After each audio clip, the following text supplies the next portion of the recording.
நேரத்திலும் நம்முடைய நடுவிலே தீர்க்கதரிசி ஜான் பிரபாகரன் அவர்கள் வந்திருப்பது மகிழ்ச்சி. அவங்கள பார்க்கும்போது எனக்கு கெஸ்ட்டாகவே பார்க்க தோண மாட்டேங்குது. ரொம்ப ஒரு அண்ணாச்சி வந்திருக்கிறாரு அப்படின்னு தான் தோணுது. நான் ஏதோ இதுக்காக வார்த்தைக்காக சொல்லலை, ஃபேக்ட் மனசுலேருந்து சொல்கிறேன். அவ்வளவு ஒரு அன்பு, அக்கறை, கரிசனை நிறைய. நான் நிறைய சொன்ன மாதிரி இந்த தீர்க்க தரிசனம் சொல்கிறவங்ககிட்ட ரொம்ப ஈடுபாடு எனக்கு இல்லை துவக்க காலங்களிலிருந்து. ஒரு முறை சாம் ஜபதுரன் சொன்னாங்க, தம்பி இது தீர்க்கதரிசிகளை பற்றி என்ன சொல்கிற அப்படின்னாங்க. அப்போ நான் சொன்னேன், எனக்கு அவ்வளவா உடன்பாடு இல்லைண்ணே. சிலர் யூகத்தில் அடிச்சிடுறாங்க, யூகம் பண்ணி கற்பனையில் சிலர் ஆண்டவர் சொன்னார்னு சொல்கிறாங்க. நிறைய மிஸ்டேக்லாம் பார்த்துருக்கேன் நான். எனக்கு அதில் பெருசாக ஈடுபாடு இல்லைண்ணே, நானுமே நம்புறதில்லை. ஆனால் ஒரு சிலர் என் லைஃப்பில் நான் பார்க்குறேன், அவங்க மிகச்சரியாக ஆண்டவருடைய வெளிப்பாடை கொடுத்து நான் பார்த்துருக்குறேன். அப்படி ஒருத்தர் நான் கவர்மெண்ட்டில் வேலை செய்யும்போது எனக்கு தீர்க்கதரிசனம் சொன்னார். இந்த வருஷம், இந்த மாதம், இந்த தேதி, இந்த குறிப்பிட்ட நாட்டிற்கு குறிப்பிட்ட ஆகாய விமானம் ஏர்லைன்ஸ் பேர் முதற்கொண்டு உன் சீட் நம்பர் கூட இதுதான் அப்படின்னு சொன்னார். நீ அந்த நாட்டுக்கு போவ, அங்கே சில வாரங்கள் ஊழியம் செய்வ. அந்த அடுத்த நாள் ஃப்ளைட்னா முதல் நாள் பிசாசு விரட்டுவ. அது ஒரு என்ன சொல்கிறது, எஸ்டேட் பகுதி, அதில் பிசாசு விரட்டுவ. அப்போது அது அடையாளம், உனக்கு விசாவை எக்ஸ்டெண்ட் பண்ண சொல்லுவாங்க, எக்ஸ்டெண்ட் பண்ணு, உன்னை நான் பயன்படுத்துவேன் இப்படின்னு ப்ராஃபஸி பண்ணியிருக்கிறார். உடனே பேப்பரில் எழுதிட்டார் அண்ணன், இந்த வருஷம், இந்த மாதம், இந்த தேதி பார்க்கலாம். கரெக்டாக எக்ஸாக்டாக அதே வருஷம், அதே மாதம், அதே தேதி, அதே ஃப்ளைட்டில் சீட் நம்பர் கூட மாறல. இப்படி ஒருத்தர் ப்ராஃபஸி பண்ண முடியுமா? எனக்கு ரொம்ப ஆச்சரியமாக இருந்தது, எனக்கே உற்சாகமாயிடுச்சு. சரி, ரைட்டு, அப்படி தீர்க்கதரிசி யாருன்னு கேட்டேன். ரொம்ப எளிமையான நபர் அவர், ரொம்ப பெரிய அளவுக்கு தன்னை பிரபலப்படுத்திக்கிறவரும் கிடையாது. அவர் பேர் Clifford Kumar, doctor Clifford Kumar. அப்போ அண்ணன் சொன்னாங்க, நீ அவர்கிட்ட போய் ஜோம் பண்ணிக்கிறியான்னு கேட்டேன். எனக்கு தெரியாது நான் அவரை, நான் வேணா ஃபோன் பண்ணி சொல்கிறேன்னு ஃபோன் பண்ணி, அண்ணா நகரில் வீடு நினைக்கிறேன், இந்த மாதிரி தம்பி ஒருத்தர் வராரு, நீங்கள் அவனுக்கு ஜோம் பண்ணி உற்சாகப்படுத்தி அனுப்புங்க. நான் ஜோம் பண்ணணும், எனக்கு அவர் தீர்க்கதரிசனம் சொல்லணும்னு நினைக்கல. ஆனால் அவரை பற்றி சாட்சிகள் எனக்கு ரொம்ப உற்சாகமாக இருந்தது. இப்போ நான் சொன்னேன், அங்கிள் கந்தரவு கோட்டைக்கு ஒரு முறை வரணும் அங்கிள், நீங்கள், நான் ஒரு கிராமத்தில் ஊழியம் செய்கிறேன், நீங்கள் வருவீங்களாலாம் தெரியல, வரணும் அப்படின்னு சொன்னேன். அவர் அங்கிள் சொன்னார், சாம் உன்னை பற்றி சொன்னார், நான் கண்டிப்பாக வரேன் அப்படின்னு வந்துட்டார். வந்துட்டு கந்தரவு கோட்டையில் ஜோம் நடந்துச்சு. அப்புறம் விக்டோரியா சிஸ்டர் இங்கே இருக்காங்க, இருங்க, விக்டோரியா சிஸ்டர் பார்த்தனே, விக்டோரியா சிஸ்டர் எங்கே, விக்டோரியா சிஸ்டர் பார்த்தனே, வந்திருக்காங்களா? பின்னாடி இருக்காங்களா? கையை காமிங்க சிஸ்டர். இல்லையா? பார்த்தனே, எங்கே இருக்காங்க? இந்த பக்கமா? இந்த ரைட், தேங்க்யூ சிஸ்டர், தேங்க்யூ. இந்த புதுக்கோட்டையில் முதல்ல அவங்களுடைய இல்லத்தை தான் அவங்க திறந்து கொடுத்தாங்க. அங்கே தான் நம்முடைய சர்ச். அவங்களுக்கு ஒரு கை தட்டிடுவோம். ஜபத்தில் மற்ற காரியங்கள்லாம் நல்ல உற்சாகமாக இருக்க. அவங்க வீட்டுக்கு மேலே அங்கே ஒரு செய்தி கொடுத்தார். அப்போ 2வது நாள் 3வது நாள் நான் லாட்ஜில் தங்கியிருந்தாங்க. ஒரு ஆஃபரிங் கொடுத்து அவங்கள வழி அனுப்பணும். அப்போ போனால் அங்கே பார்த்தா நிறைய பேர் உட்காந்துருக்காங்க, பல்வேறு பட்டணத்துலேருந்து வந்து, காரைக்குடிலேருந்து, ஹோட்டலேருந்து, அப்படி வரிசையாக பெரிய பெரிய ஆட்கள் உட்காந்துருக்காங்க ஜோம் பண்ணிக்கிறதுக்காக. அப்புறம் அவருடைய உதவியாளர், நினைக்கிற ஒரு பிடிஓ, அவங்க ஒய்ஃப் ஒரு கல்வித்துறையில் ஒரு அதிகாரி, இதே பட்டணத்தில் இருந்தவங்க. அவங்க உள்ளே போய் சொன்ன மாதிரி, கைவல்யம் வந்திருக்கிறாரு, முதல்ல அவர் அனுப்பு அப்படின்னா. அப்போ என்னுடைய லைஃப்பில் நான் என்ன நினச்சேன் அப்படின்னா, நான் கிட்டத்தட்ட சூசைட் பண்ணிக்கிற மனநிலையில் இருந்தேன் 16வது வயசில். 17 வயது தொடக்கம்லாம் எனக்கு ஒரே மாற்றம் தான். அப்போ செத்து போக வேண்டிய சூழல் எனக்கு நிறைய இருந்துச்சு, தற்கொலை பண்ணிக்கிறது மாதிரி எண்ணம். ஆண்டவர் எனக்கு ஒரு உயிரை கொடுத்தார். அதனால் சாகிற வரைக்கும் கல்யாணமே பண்ணாமல் ஒழிஞ்சணும்னு நான் மனசில் நினைக்கிறேன். கல்யாணமே பண்ணிக்கக்கூடாது, பொருத்தனை பண்ணலை, நீங்கள் என்னை பின்னாடி அக்யூஸ் பண்ணிடக்கூடாது. ஆமாம், அப்படி ஒரு மனசில் நினச்சிக்கிட்டு நான் ஊழியம் செய்கிறேன். அதனால் செகண்ட் தாட், அதாவது மேரேஜ் பண்ணணும் அப்படின்ற தாட்லாம் வரக்கூடாதுன்றதில் ரொம்ப கவனமாக இருப்பேன். என் சிந்தனையை ரொம்ப கட்டுக்கோப்பாக வச்சுப்பேன், ரொம்ப கவனமாக இருப்பேன். அவள் எளிதாக வாலிப பிள்ளைங்கள்லாம் என்னை நெருங்க முடியாது. ஏன்னா எனக்கு 2 பாடி காட்டு கந்தூரில் இருந்தாங்க, ஒரு பாட்டி ஒரு தாத்தா. அவங்கள கடந்து தான் என்னை பார்க்க முடியும். அது 2ம் பயங்கரமான பாடி காட்டு. ஏன், எதுக்கு, என்ன விஷயத்துக்காக பார்க்கணும், அவரை என்ன மேட்ரு சொல்லுன்னு உரிச்சு எடுத்துருவாங்க 2 பேரும். அது மாதிரி இயற்கையாகவே எனக்கு ஒரு பெரிய ஒரு பாதுகாப்பு பந்தோபஸ்துலாம் இருந்துச்சு அந்த காலத்தில். அவளை எளிதாக என்னை அணுகவும் முடியாதுன்னு வச்சுங்களேன். அப்படி செட்டப், அந்த மாதிரி செட்டப் வச்சுருந்தார் ஆண்டவர். செட்டப்புன்ற வார்த்தை கூட தப்பாக இருக்குமோ? ஒரு அமைப்பு, பாதுகாப்பு வச்சுக்கோங்களேன். நீங்க தப்பா புரிஞ்சுக்காம இருந்தா ரைட்டு. அப்போ அவர் என்னை உள்ள கூப்பிட்டு உள்ள இருக்கிறவங்களாம் வெளியில அனுப்பிச்சிட்டு கதவை லாக் பண்ணிட்டார். அந்த டாக்டர் கிளிஃபோர்ட் குமார் அங்கு அவர் என் தலையில கை வச்சு ப்ரேயர் பண்ண ஆரம்பிச்சார். So more then 15 minutes he prophesies. அதுன்னு சொல்றதுன்னா ஒரு பழைய வாழ்க்கை, என்னுடைய கடந்த கால வாழ்க்கை, எங்களுடைய அம்மா இறந்த போது என்ன நடந்துச்சு, என் மனநிலை எப்படி இருந்துச்சு, எல்லாத்தையும் சொல்றாரு. இப்படி ஒரு ரெவலேஷன் சொல்ல முடியுமான்னு ஆச்சரியமா இருந்துச்சு எனக்கு அவர் பேசும்போது. அதாவது என்னுடைய தாய் மரிச்சிருக்கும் போது நான் அவங்க தூங்குற மாதிரி படுத்திருக்கிறேன், நான் அழுதுட்டு இருக்கிறேன், அதையெல்லாம் சொல்றாரு அவர். அது எனக்கு தான் தெரியும். இப்படி எல்லாத்தையும் சொல்லிட்டு வரும்போது எனக்கு அவர் மேல, அவர் உண்மையிலே தீர்க்கதரிசி தான் நம்ப ஆரம்பிச்சிட்டேன். ஒரு 10 minutes ப்ராபசி பண்ணி சொல்லிட்டே வரார். அப்போ சொன்னார் திடீர்னு, நீ கல்யாணம் பண்ணாம ஊழியம் செய்யணும்னு நினைக்கிற, அப்படி இருந்தனா ஒரு நாள் என் நாமம் தூசிக்கப்படும் என்று கர்த்தர் சொல்லுகிறார் அப்படின்னு போட்டார். ஒரு பெண்ணை நான் உனக்கு ஆயத்தப்படுத்தி இருக்கிறேன், அந்த பெண்ணை நீ தேடி போக வேண்டாம், பெண் வீட்டார் உன்னை தேடி வருவாங்க. அந்த பெண்ணு மொத்தம் 4 பெண்கள், கடைசி பெண்ணை உனக்காக வைத்திருக்கிறேன்னார். அதுதான் பிரியா. Praise the Lord. சிலர் நினைப்பாங்க லவ் மேரேஜா இருக்குமோ. ஸ்வீடன்ல ஒருத்தர் என்னை கூப்பிட வந்தார். அவர் இப்போ உங்க கதையை சொல்லுங்கன்னு ஆரம்பிச்சாரு. டாக்ஸியில் காரில் வரும்போது நான் சொன்னேன், இப்படி தான் நான் ரொம்ப எதிர்பார்த்தேன், நீங்கள் 2 பேரும் லவ் பண்ணி கல்யாணம் பண்ணிப்பீங்கன்னு நினச்சேன், சீன் ஆகி போச்சு, உங்கள் சாட்சி போங்க அப்படின்னாரு. நிறைய பேர் எப்படி கல்யாணம் பண்ணியிருப்பார் இவங்களை அப்படின்னா, இதுதான் மேட்ரு. ஆண்டவரே சொன்னார். அதே மாதிரி பெண் வீட்டாருடைய தொடர்பு, அவங்களே என்னை தொடர்பு கொள்ள முடியாத சூழல், அப்படி மேரேஜ் நடக்கிறதுக்கான சந்தர்ப்பம்லாம் இல்லை, ஆனால் ஆண்டவர் செய்தார். ஸோ இந்த மாதிரி சில தீர்க்கதரிசிகளை கண்டுபிடிக்கிறது சிரமம். அதில் சமீப காலத்தில் அன்பு சகோதரர் தீர்க்கதரிசி ஜான் பிரபாகரன் அவர்களை நான் பார்த்தேன். அப்போ அவங்களுக்கு எனக்கு ரொம்ப பெருசாக ஒரு தொடர்பு இல்லை. ஆனால் கிறிஸ்டபரன், பிடி கிறிஸ்டபரன் சொல்லிகிட்டே இருப்பாங்க. என்கிட்ட ஒரு பாஸ்டர் சொல்லுவாங்க. பாஸ்டருடைய அந்த கெஸ்ட் ஹவுஸை டெடிகேட் பண்ணும்போது நான் அவங்கள மீட் பண்ணேன். அவங்களுடைய நம்பரை நான் வாங்கிட்டேன், என் நம்பரை அவங்களுக்கு கொடுத்தேன். நான் ஒரு நாள் இரவு 2 மணி, விடியற்காலை 2 மணிக்கு எழுதிட்டு இருக்கிறேன். 2 மணிக்கு எனக்கு அவங்க டெக்ஸ்ட் பண்ணாங்க. 2 மணிக்கு. பொதுவாக 2 மணிக்கு யாருக்காவது மெசேஜ் பர்சனலாக பண்ணுவோம்பானா இல்லை. ஆனால் ஆண்டவர் வெளிப்படுத்தியிருக்காரு, என் பிள்ளை விழிச்சு தான் இருக்கிறான், பண்ணுன்னு சொல்லிப்பாரா இருக்கும்னு நினைக்கிறேன். அவங்க அன்னைக்கு எனக்கு சில விஷயங்களை டெக்ஸ்ட் பண்ண விஷயம் வந்து வெளிப்படையாக நிறைய பேருக்கு தெரியாது. நான் இந்தோனேஷியாவிற்கு அவ்வப்பொழுது போவேன். இந்தோனேஷியாவுக்குள்ளே போகிறேன்.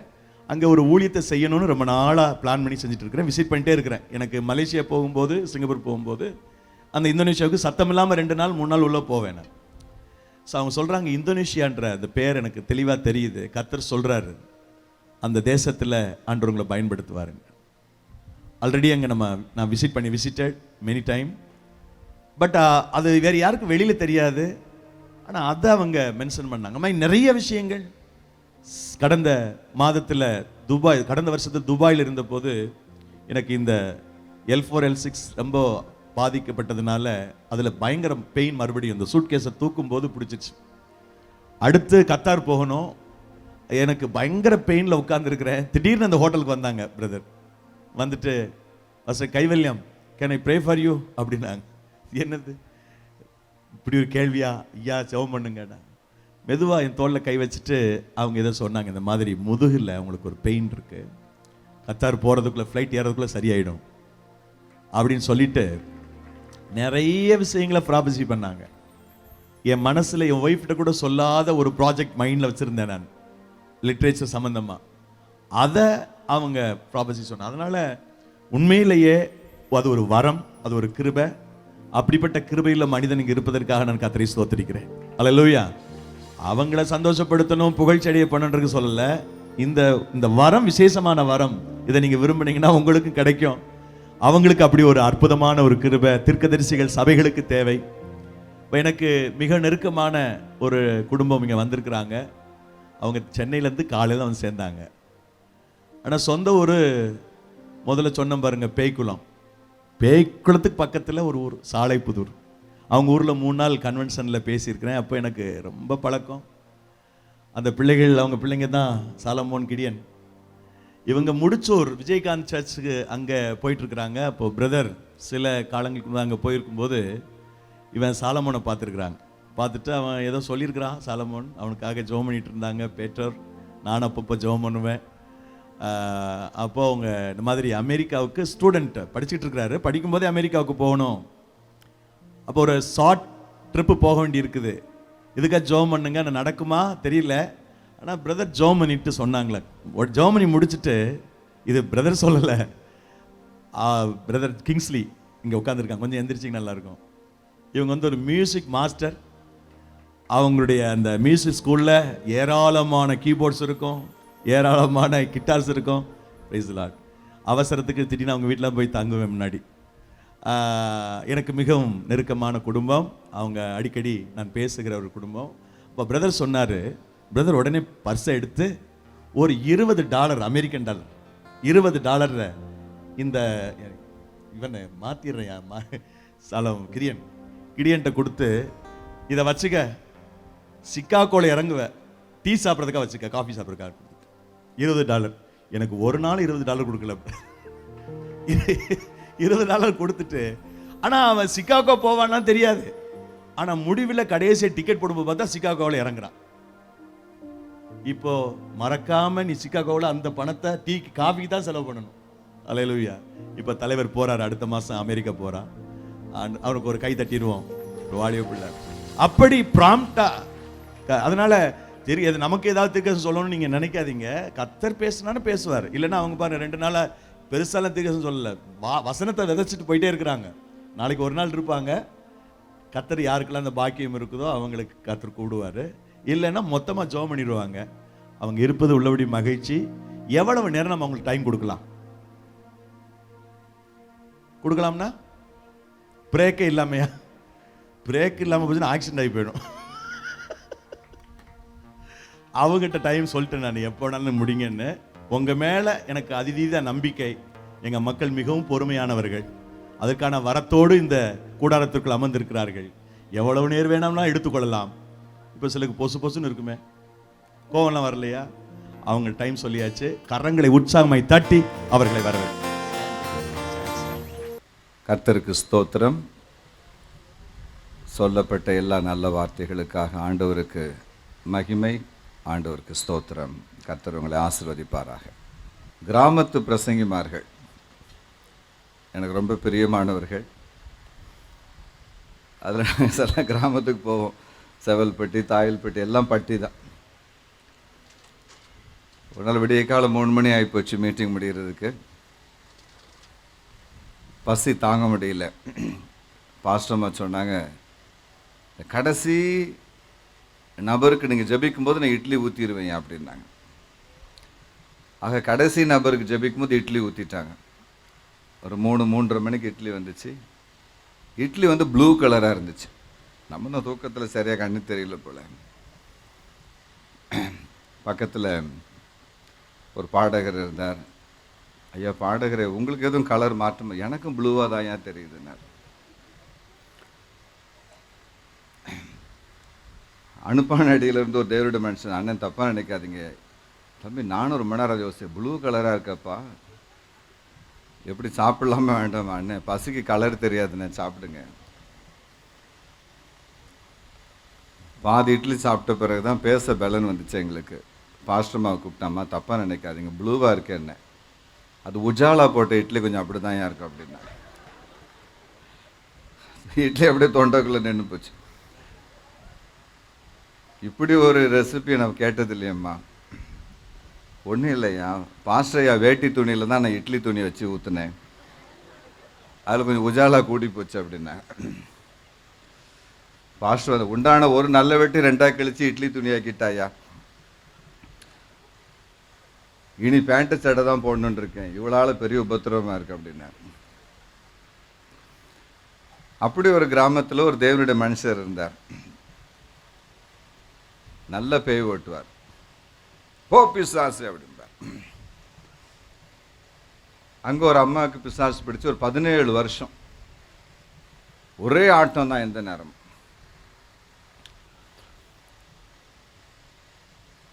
பதினேழு வருஷம் அந்த அம்மாவுடைய போராட்டம் தீரும்படி கர்த்தர் ஒரு அற்புதம் செய்தார். இப்போ நான் சொல்கிற கிராமம் வேறு. அந்த கிராமத்தில் கிறிஸ்தவங்கன்னு யாருமே கிடையாது. இந்த கிராம பிரசங்கர் அங்கே போக வேண்டிய அவசியமே இல்லை. ஆனாலும் ஒரு நடத்துதல் போயிட்டார். இந்த கிராமத்துக்குள்ளே போன உடனே அந்த தீய சக்தியினால் ஆட்கொள்ளப்பட்ட அந்த அம்மா பாஸ்டரை அவருடைய பேரை சொல்லி கூப்பிடுறாங்க. உன்னை பெயர் சொல்லி அழைத்தேன், ஐசக் ஐயா வாங்க அப்படின்னாங்க. திடுக்குன்னு ஆயிப்போச்சு அவருக்கு.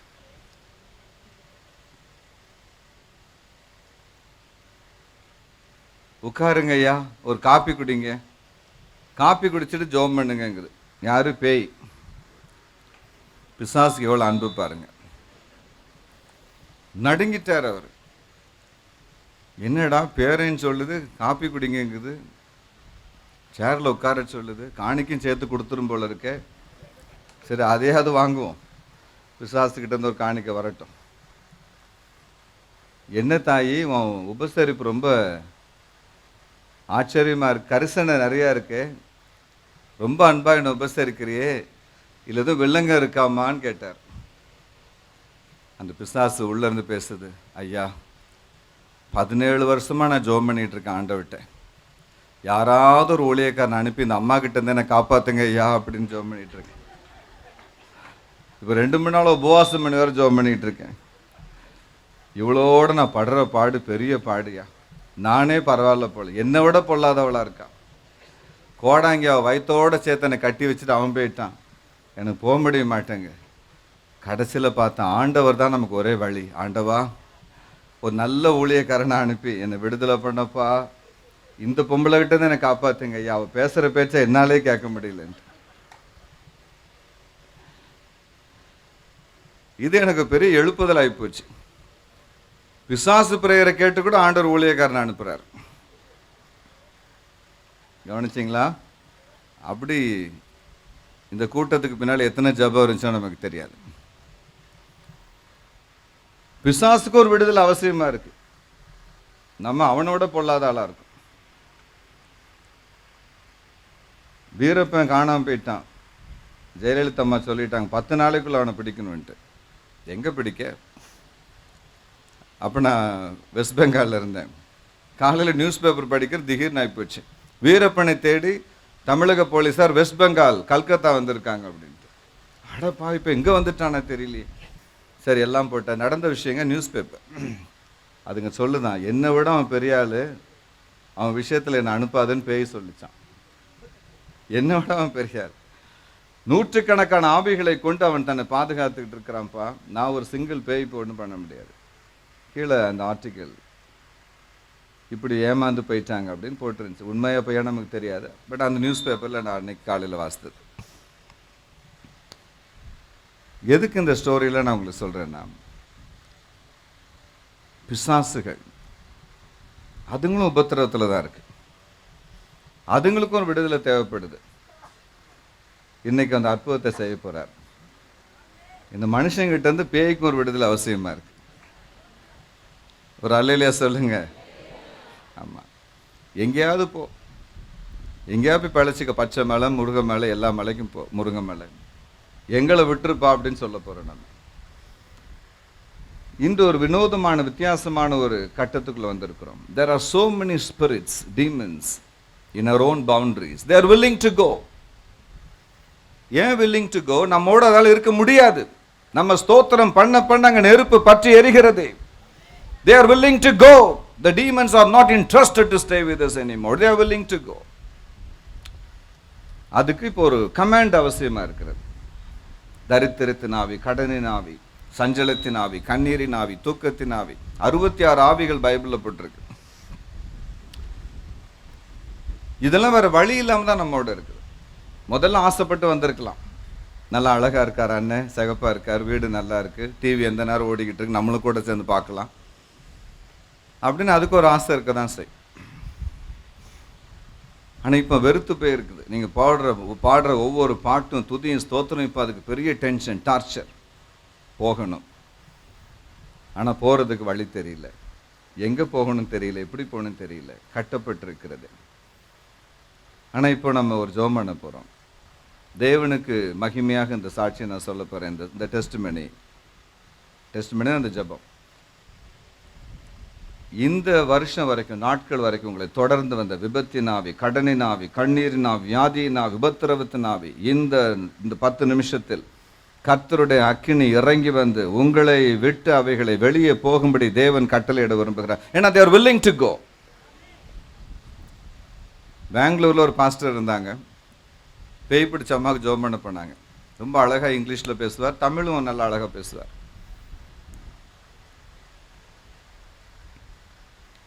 போ பிசாசு, போ, போக மாட்டேன், போங்கிறேன்ல, போக மாட்டேங்கிறேன்ல, போ உடனே, போக மாட்டேன். சரி அப்ப நான் போறேன்னு போயிட்டார். யாரா ஒருத்தர் விட்டு கொடுக்கணும்லப்பா. ஒண்ணு நீ போன இல்லாட்டி நான் போகணும். எனக்கும் பஸ்ஸுக்கு நேரம் ஆச்சு. வெளியே வந்தார். அண்ணன் அடுத்த ஜேர்னியில் பார்த்துக்கலாம், எங்கே போயிட போகுது, எனக்கு பஸ்ஸுக்கு நேரம் ஆச்சு, அது கழுதிக்கு பஸ் இல்லை, ட்ரெயின் இல்லை, நீ போலன்னா நான் போறேன்னு கிளம்பிட்டார். இன்னைக்கு நம்ம அதை செய்ய போறது கிடையாது. இப்போ ஆண்டோட நம்ம ஜெபம் பண்ண போறோம். ஸ்பிரிட்ஸ், ஆவிகளால் வர்ற ப்ராப்ளம்ஸ், அவைகளை கர்த்தர் மாற்ற சித்தமா இருக்கார். சாங்க நான் உட்கார்ந்துருக்கேன், ஆண்டவர் எனக்கு உணர்த்துறாரு. நூற்றுக்கணக்கான ஆவிகள் போக ரெடியா இருக்குதான், ஒரு கமாண்டுக்காக காத்திருக்கிறது, ஒரு வார்த்தைக்காய் காத்திருக்கிறது, தேவனுடைய ஒரு தொடுதலுக்காய் காத்திருக்கிறது. இப்ப நம்ம அதை பெற்றுக்கொள்ள போறோம். ஸோ திடீர்னு உடம்பு வெயிட் குறைஞ்ச மாதிரி தெரியும், லகுவான மாதிரி தெரியும், மனசு அப்படியே வெறுமையானது போல தெரியும், கண்கள் திடீர்னு பிரைட்டா தெரியும், சிலருக்கு சத்தம் நல்லா தெளிவா கேட்கும். இந்த மாதிரி சில விஷயங்கள்லாம் நடக்க போகுது. அது போன பிறகு அந்த வெறுமையான இடம் நிரம்பும்படி நான் அடுத்த ப்ரேயர் பண்ணுவேன், அது கடைசியில். ஸோ இன்னைக்கு ஒரு விசேஷத்தை தேவன் நமக்கு செய்ய விரும்புகிறார். எங்கள் தாத்தா ஒரு தீர்க்கதரிசி. புருஷன் பஞ்சாதிகளுக்கு ஒரு மனம் உண்டாகணும் ஜெபம் பண்ண கூட்டிகிட்டு வருவாங்க, இல்லாட்டா பஞ்சாயத்து கூப்பிட்டு வருவாங்க, சண்டை போட்டுகிட்டே இருக்காங்க எந்த நேரம் அப்படின்ட்டு. அப்புறம் ஒரு புருஷன் பஞ்சாதி சண்டை போட்டே வந்தாங்க. இவங்க இந்த பக்கம் வந்து ரெண்டு பேரும் ஒருத்தர் பார்க்கக்கூடாதுக்கா ரோட்டினுடைய ரெண்டு பக்கம் நடந்து வந்தாங்க. திண்ணையில் ஒரு பக்கம், அவங்க இந்த பக்கம். இவ்வளோ ஒரு வைராக்கியம். கவுன்சிலிங், ஆலோசனை, ஏதாவது நல்லது நடக்காதா அப்படின்னு தாத்தாட்ட அனுப்புனாங்க. தாத்தா ரெண்டு பேரும் கூப்பிட்டாங்க.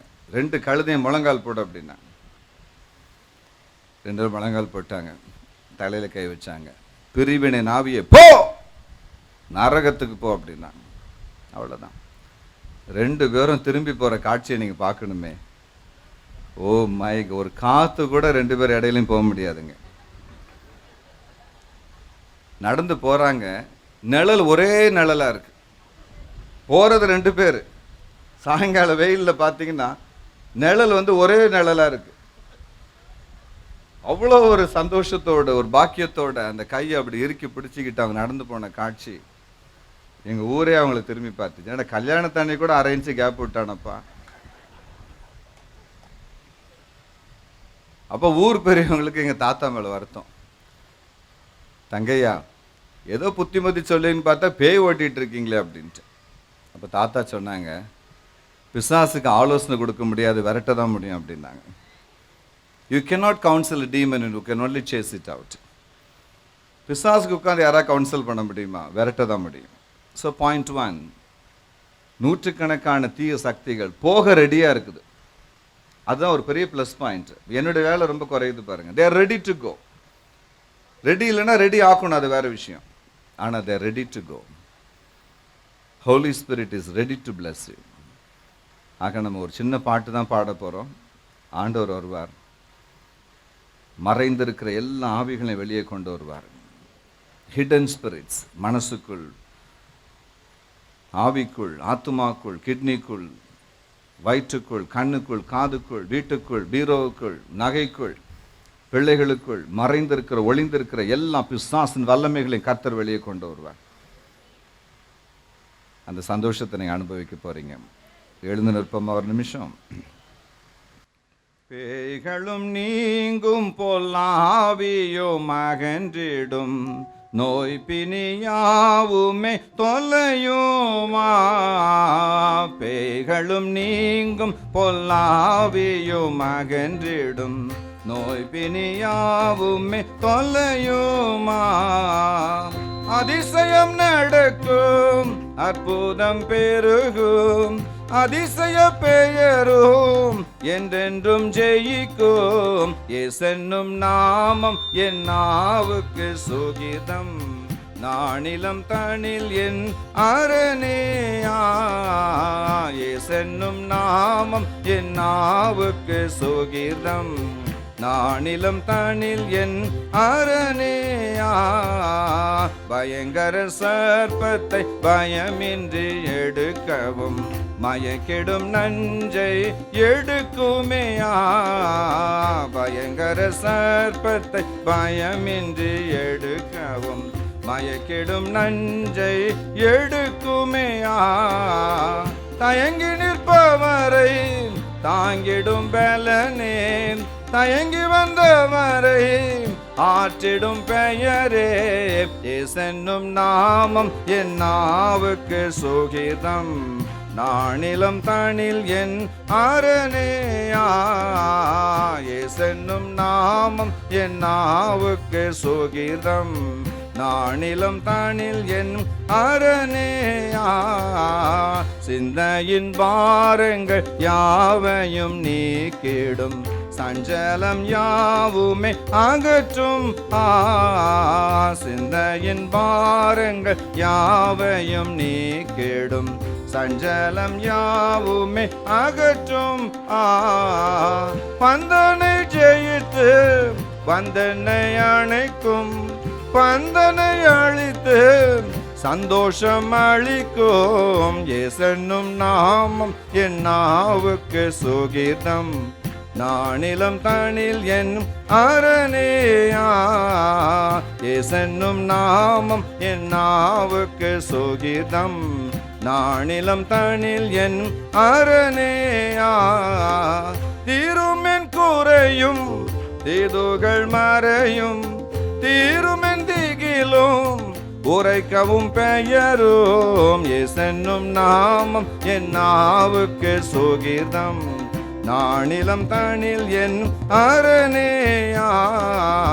இயேசென்னும் நாமம் என் நாவுக்கு சுகிதம், நானிலம் தனில் என் அரணேயா.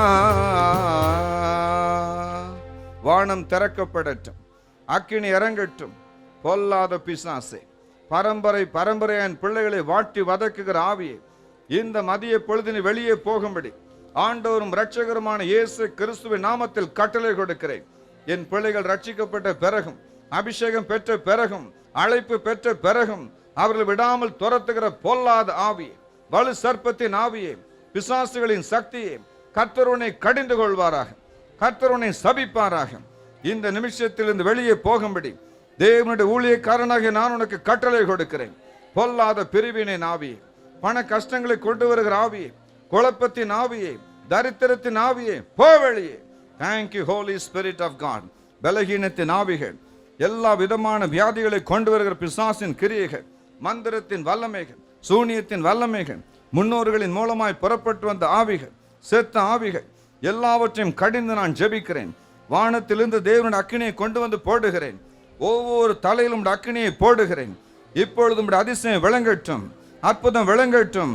எல்லாம் மூட்டை மூட்டையா வெளியே போகட்டும், பவுஞ்சு பவுஞ்சா வெளியே போகட்டும், கூட்டம் கூட்டமாக வெளியே போகட்டும்.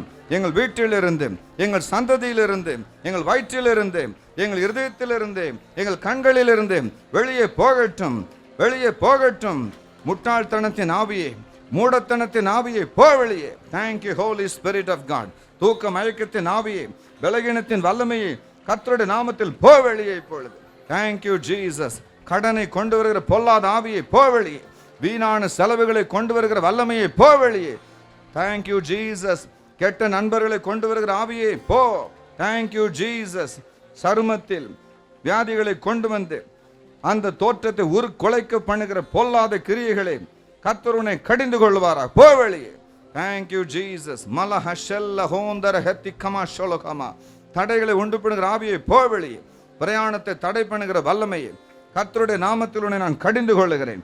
பிரயாணத்துக்கு எதிராக இருக்கிற ஆவியை போ. படிக்க கூடாதபடி பிள்ளைகளை தடை செய்கிற ஆவியை போ வெளியே. Thank you Jesus. டெலிவிஷன் வழியாய் வருகிற ஆவியை போ. டெலிபோன் மூலமாக வருகிற ஆவியை போ. கர்த்தருனை சபிக்கிறார், கர்த்தருனை கடிந்து கொள்ளுகிறார். இயேசு ரட்சகரின் நாமத்தில் தெய்வீக சமாதானத்தை நான் கட்டளையிடுகிறேன். Thank you Jesus. 12:28 மத்தேயு புஸ்தகத்தில் என்ன சொன்னீர்? நான் தேவனுடைய ஆவியினால் பிசாசுகளை துரத்துகிறதினால் தேவனுடைய ராஜ்யம் உங்களுக்குள் வந்திருக்கிறது என்று சொன்னீர். இப்பொழுது உம்முடைய ராஜ்யத்தை நான் அறிவிக்கிறேன். அந்த வீடு உம்முடைய ராஜ்யமாய் மாறட்டும், அந்த ஸ்கூல் உம்முடைய ராஜ்யமாய் மாறட்டும், அந்த ஆபீஸ் உம்முடைய ராஜ்யமாய் மாறட்டும், அந்த கிராமம் உம்முடைய ராஜ்யமாய் மாறட்டும். எல்லா கண்ணீரின் ஆவிகளும் தொலையட்டும். Thank you Jesus. பெருக்கத்தின் ஆவி உண்டாகட்டும், பெருக்கத்தின் உண்டாகட்டும். மலட்டு தன்மையின் ஆவியே, திருமணங்களை தடை செய்கிற ஆவியே, இயேசு கிறிஸ்துவனை சபிக்கிறார் இப்பொழுது. ஹல்லேலூயா, ஹல்லேலூயா. அடுத்த வருஷம் நான் என் பிள்ளைகளை பார்க்கும் பொழுது திரட்சியாய், பெருக்கத்தோடு, ஆனந்த கண்ணீரோடு நான் பார்க்க வேண்டும். ஐயா, என் தரித்திரம் தொலைந்தது, என் கடன் ஒழிந்தது, என் படிப்பு குறைகள் தீர்ந்தது என்று சொல்ல வேண்டும். அந்த குட்டையான கால்கள் வளரட்டும், வளைந்து போன விரல்கள் நேராகட்டும். ஒரு கண் தெரிகிறது, ஒரு கண் தெரியவில்லை என்கிற அன்பு சகோதரியை உன் மறுத்த கண்ணையும் தேவன் தொடுகிறார். மறு கண்ணு மறுபடியும் தெரிகிறது என்று தேவன் சொல்லுகிறார். மிலோ உஷாலா அந்தி பெலாக்கோரந்தி கரபா. இந்திய வம்ச வழியில் தோன்றின ஒரு மகாபெரிய ஒரு தீர்க்கதரிசியை போல ஒரு மனிதனை இந்த டிஸ்ட்ரிக்டில் இந்த தேவனாய் கர்த்தர் எழுப்ப போகிறார். Thank you Jesus. நன்றியோடுமே துதிக்கிறோம். பெரிய ஒரு இந்து ஆலயத்துக்கு எதிராக சில மீட்டர் தூரத்தில் ஆலயத்தை கட்டி ஊழியத்தை செய்து வாழ்க்கை முழுவதும் போராடி கொண்டிருக்கிற அன்பு சகோதரனை கர்த்தருடைய ஆவியானவரை ஆசீர்வதிக்கிறார். அங்கு ஆலயம் இருக்கும், வீடு இன்னொரு இடத்தில் இருக்கும். கர்த்தருக்கு வேறொரு இடத்தில் வீட்டை கொடுக்கிறார். ஆனால் ஆலயம் அதே இடத்திலிருந்து பெருக போகிறது. அங்கு வழிபட போகிற அநேகர் தேவன் தொடுவார். அவர் வந்து உன் ஆலயத்தில் எனக்காக வாழ்ந்து ஆராதனைகள் செய்வார்கள். தேவன் வாக்கு கொடுக்கிறார். நன்றி, நன்றி, நன்றி, நன்றி, நன்றி, நன்றி, நன்றி. வரவேண்டிய பணங்கள் வரட்டும், கொடுக்கப்பட வேண்டிய கடன்கள் கொடுக்கப்படட்டும். இன்று இந்த தீய வல்லமைகளினால் உண்டான சகல உபத்திரவங்கள் மாற வேண்டும் என்று மன்றாடி நான் ஜெபிக்கிறேன் சுவாமி. இந்த ஜெபத்தினர் கேட்டதற்காக உமக்கு நன்றி. இந்த ஜெபத்தை ஏற்றுக்கொண்டதற்காக உமக்கு ஸ்தோத்திரம். உடைய பிள்ளைகளை தொட்டதற்காக உமக்கு நன்றி. 1000 கோடி ஸ்தோத்திரங்கள் அப்பா, 1000 கோடி ஸ்தோத்திரங்கள் அப்பா. பாவமோ மரணமோ நரகமோ பேயோ பயந்து நடுங்கிட ஜெயம் சிறந்தோர். பாவமோ மரணமோ நரகமோ பேயோ பயந்து நடுங்கிட ஜெயம் சிறந்தோர். சாபமே தீர்த்தோர் சர்க்குருநாதன் சஞ்சலம் இனியேன் நெஞ்சமே மகிழாய் என் மீட்பர் உயிரோ திரு கையிலே என என்ன குறை உண்டு நீ சொல் மனமே, மனமே.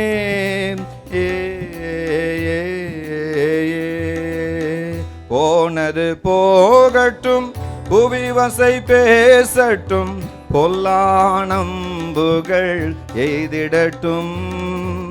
போனது போகட்டும், புவி வசை பேசட்டும், பொல்லானம்புகள் எய்திடட்டும். ஆனது ஆகட்டும், அருள்மழை பெய்திடும், அம்புவியில் பேர் இன்பமென கருள் என் மீட்பர் உயிரோடிரு கையிலே எனக்கு என்ன குறை உண்டு நீ சொல் மனமே, மனமே.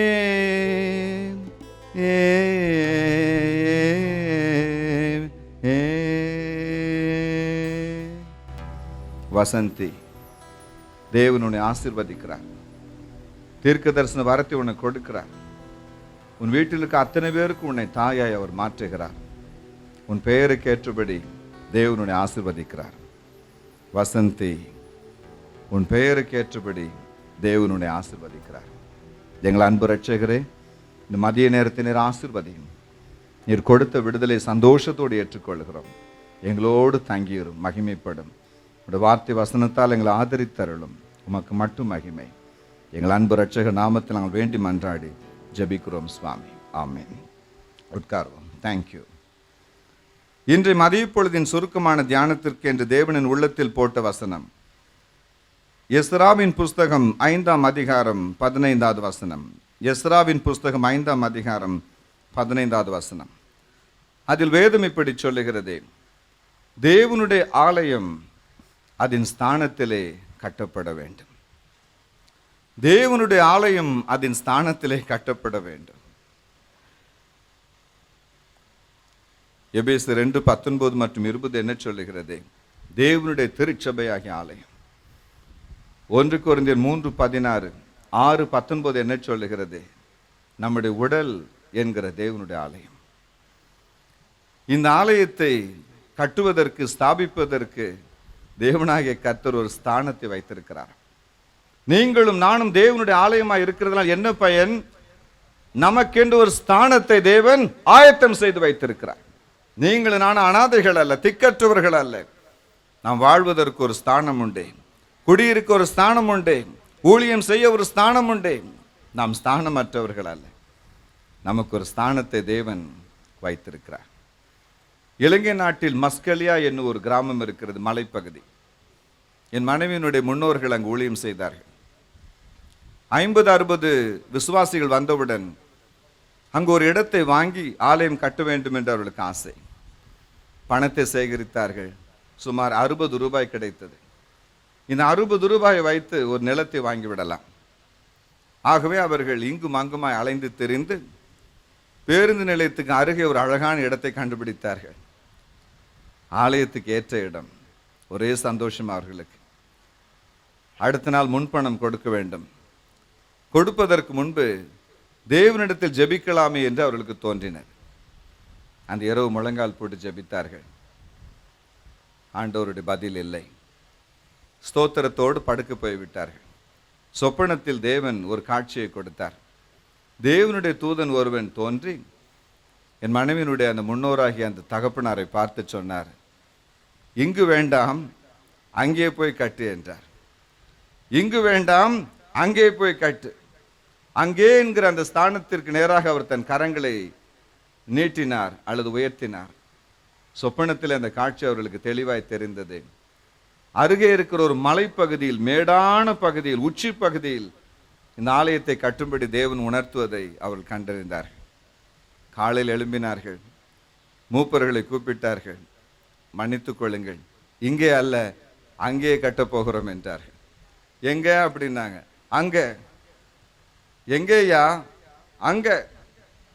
எல்லாரும் இப்படி கையை அப்படி கண்ணு மேல வச்சுக்கிட்டு பார்த்தா, டே அப்பா, அந்த அவசரத்திலையா? ஒரு மூப்பர் கேட்டாராம், ஆலயத்தை கட்டுவது மனிதர்களுக்கா தேவதூதர்களுக்கான்னு கேட்டாராம். ஏன்யா?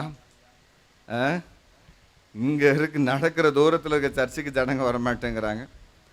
ஏதோ எட்டாத, உனக்கு எட்ட மாட்டோம், உங்க அப்பாவுக்கு எட்ட மாட்டோன்னு உயரத்தில் இருக்கிற அங்கே போய் கோயில் கட்டினா யார் வருவா? ரோடு கிடையாது, கரண்ட்டு கிடையாது, பஸ்ஸு கிடையாது. மூப்பனாரே, இன்னொரு முறை ஜோம் பண்ணுங்க, எதோ சாத்தான் கிராஸ் டாக் பண்ணியிருக்க போதும் அப்படின்னு. அவர் ஒரே படியா நின்றுட்டார். 60 ரூபாய் தூக்கிட்டு மேலே போறார். பெரிய இடங்க, அழக இடம். ஒரு வீடு ஒன்று அடையாளமே கிடையாது. இவருடைய பிடிவாதம் எல்லாருக்கும் தெரியும். அந்த நிலத்தினுடைய முதலாளியை தேடினார்கள்.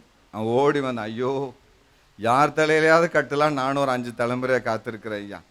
இது ஒரு பேய் பிடிச்ச இடம், யாரும் வர முடியாது. சில நேரம் ராத்திரி இந்த சூனியக்காரன் மேலே உட்காந்துருப்பான். ஏன்னா இங்கேருந்து பார்த்தா முழு உலகமும் தெரியுது. அவனுக்கு வசதியான ஒரு இடம், உச்சி மலை என்று அந்த ஓனர் சொன்னாராம், சாமி, உங்ககிட்ட நான் காசு கேட்டால் எனக்கு விளக்குமா?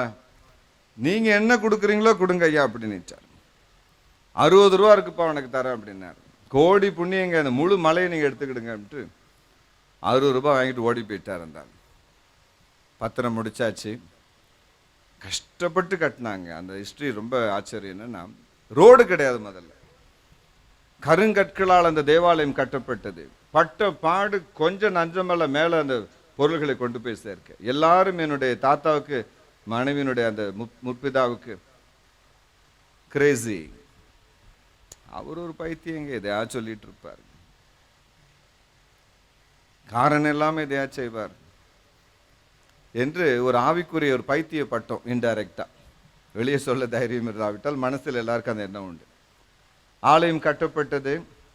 திறப்பு விழாவிற்கு அந்த ஆலயம் நிரம்பும்படி ஜனங்கள் வந்தார்கள். அதான் கடைசி. ஏன்னா திறப்பு விழா பார்த்தீங்களா, வண்டி கிண்டி வச்சு கூட்டிட்டு வந்தாச்சு. அடுத்த ஞாயிற்றுக்கிழமை ஆளே கிடையாது. கைவில்லியன் டேவிட் யாருமே கிடையாது. பாட்டி சொன்னாங்களாம், உங்க தரிசனத்தை நீங்க வச்சுக்கிடுங்க, நான் வீட்டில இருந்தே ஜோம் பண்றேன் அப்படி. தனியா போவாராம். 6 மாசம் தனியா ஆராதனை பண்ணார் அவர். 6 மாதம் முடிந்த பிறகு வீரகேசரி பத்திரிகையில் ஒரு செய்தி வந்தது. என்ன செய்தி தெரியுமா? கீழே இருக்கிற மஸ்கலியா நகரம் முழுவதும் அரசாங்கம் அணைகளை கட்டுவதற்காக எடுக்க போகிறது. அதற்கு பதிலாக மலைப்பகுதியில் ஒரு புதிய நகரம் கட்டப்பட போகிறதுன்னு அனௌன்ஸ்மெண்ட்டுங்க. அவ்வளவு பேரும் தலைதெறிக்க ஓடுறான் மேல. எதுக்கு? ஒரு லேண்டை வளைச்சு போடுறதுக்கு. நம்ம தான் ஆல்ரெடி வளைச்சு போட்டாச்சு. ₹1,00,000 அந்த லேண்டு. அடுத்த நாள் எத்தனை லட்சம்? சத்தமா சொல்லுங்க. பத்திரம் முடிக்கும் போது ₹60. 6 மாசத்துல கோயில் கட்டி முடிச்சு பிரதிஷ்டை பண்ணி அதுக்கப்புறமும் ஒரு 5-6 மாசம் ஓடி போச்சு. அரசாங்கம் லைட்டு போட்டாங்க, ரோடு போட்டாங்க. கீழே இருக்கிற அவ்வளோ பணக்காரனும் அந்த கோயிலை சுற்றி தான் லேண்டு வாங்கினாங்க. இன்றைக்கும் அந்த புதிய மஸ்கலி நகரத்தில் சிங்காசனத்தில் வீற்றிருக்கிற ராஜாவை போல நம்முடைய ஆலயம் காணப்படுகிறது. ஒருவேளை அன்றைக்கு அவர்கள் அதை விசாரிக்காமல் விசுவாசிக்காமல் போயிருப்பார்கள் என்றால் கட்டின ஆலயமும் போச்சு, மேலையும் இடம் கிடைக்காது. நம்முடைய வாழ்க்கையிலும் அப்படித்தான். தேவன் நமக்கு ஒரு ஸ்தானத்தை வைத்திருக்கிறார். நாம் அவருடைய பிள்ளைகள் என்பதினால், அவருடைய ஆலயம் என்பதினால் நமக்கு ஒரு ஸ்தானம் உண்டு. எல்லாம் சொல்லுங்க, எனக்கு ஒரு ஸ்தானம் உண்டு. நான் குடியிருக்க ஒரு ஸ்தானம் உண்டு. நான் திருமணமாகி போக எனக்கு ஒரு ஸ்தானம் உண்டு. ஊழியம் செய்ய எனக்கு ஒரு ஸ்தானம் உண்டு. சொந்த வீடு கட்ட ஒரு ஸ்தானம் உண்டு. ஒரு தொழில் செய்ய எனக்கு ஒரு ஸ்தானம் உண்டு. தேவனுடைய ஆலயம் அதன் ஸ்தானத்திலே கட்டப்பட வேண்டும். 33:21 யாத்திராகமம் புஸ்தகத்தில் மோசேயை பார்த்து தேவன் சொன்னாராம், என்னிடத்தில் உனக்கு ஒரு இடம் உண்டு, நான் உனக்கு இடத்தை வைத்திருக்கிறேன். ஜார்ஜ் முல்லர் என்ற ஒரு மகாபெரிய தேவனுடைய மனிதர் இருந்தார். ஒரு முறை அவர் யூரோப்பா நாட்டுக்கு, ஐரோப்பா கண்டத்தில் வேறு ஒரு ஊருக்கு போக வேண்டியது இருந்தது. லண்டனில் இருந்து கப்பல் நிரம்பி வழிகிறது. பண்டிகை காலம். டிக்கெட்டுக்கு பணம் இல்லை, மணிகள் சீட் இல்லை. அந்த மேனேஜர் ஒரு கிறிஸ்தவர்.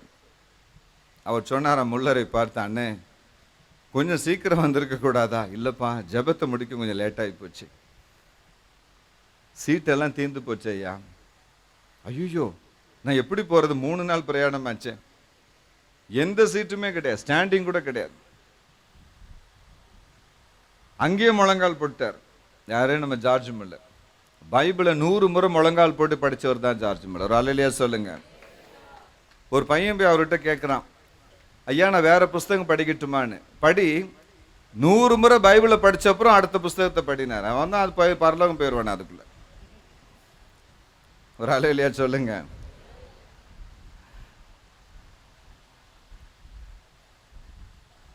என் நிலைமை அப்படித்தான். நியூஸ் பேப்பர் வாங்கி வச்சிருப்பேன் டேபிளில். ஆண்டவர் சொல்வார், இத்தனை அதிகாரம் படிச்சுட்டு பைபிளை நியூஸ் பேப்பர்னா அதுக்குள்ளே ராத்திரி 11 மணி ஆயிரும். ஒரு அல்லேலூயா சொல்லுங்க. என் மனைவி பார்த்தா ரொம்ப காசை கரியாக்குறார் நியூஸ் பேப்பருங்க, அது சப்ஸ்கிரிப்ஷனை ஸ்டாப் பண்ணிட்டேன் மனைவி. ஜார்ஜ் முல்லருக்கு இப்போ ரொம்ப வம்பா போச்சு, முழங்கால் போட்டுட்டார்.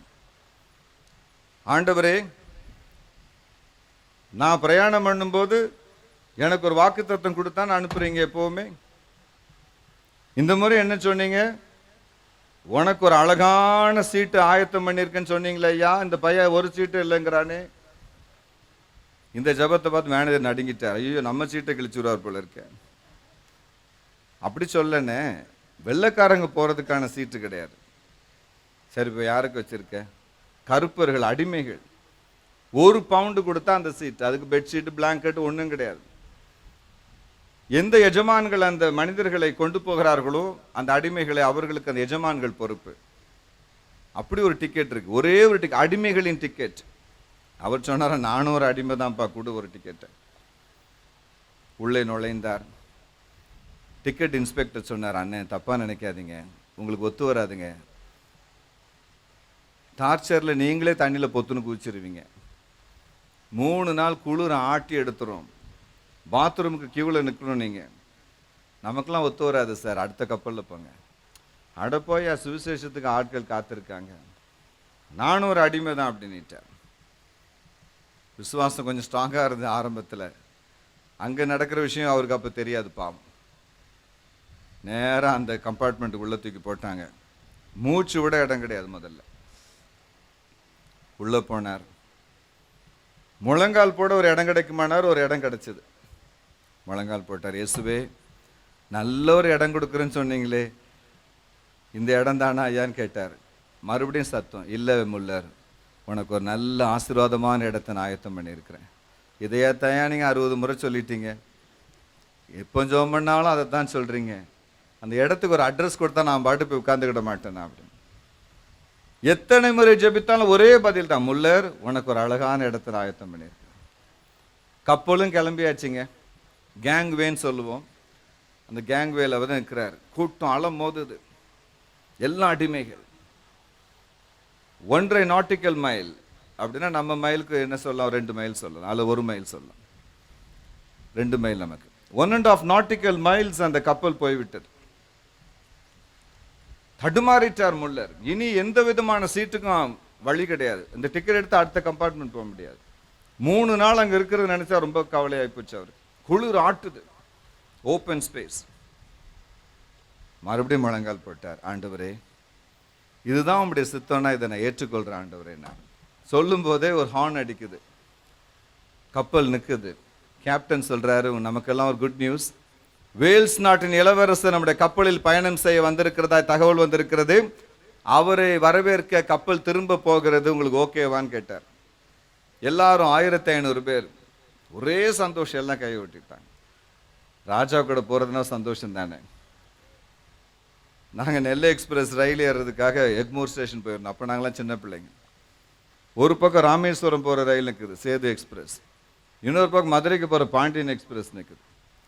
திடீர்னு எம்ஜிஆர் வந்துட்டார். பாண்டியன் எக்ஸ்பிரஸ்ல ஏறிட்டார். இங்க இருக்கிற கூட்டம்லாம் குடுகுடுன்னு ஓடி அந்த ட்ரெயின்ல ஏறிடுச்சு. அப்போ ஏயா நீ ராமேஸ்வரம் போற பையன் இந்த வண்டியில? எம்ஜிஆர் போற வண்டியா? ராமேஸ்வரம் என்னைக்கும் போகலாம், எம்ஜிஆர் வண்டியில போகணுன்ட்டு ஒரே கூட்டம் அவர் போற வண்டியில போறதுக்காக. செங்கல்பட்டுல அவர் காஃபி குடிப்பார். என்னோட அண்ணன் செங்கல்பட்டில் ஆஃபீஸராக இருந்தாங்க ரொம்ப நாள்.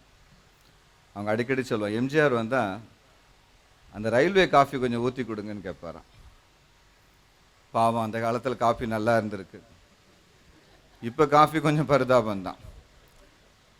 அன்னைக்கு ஒரு பாஸ்டர் எங்கள் தெரிஞ்ச வீட்டுக்கு வந்திருந்தாங்க.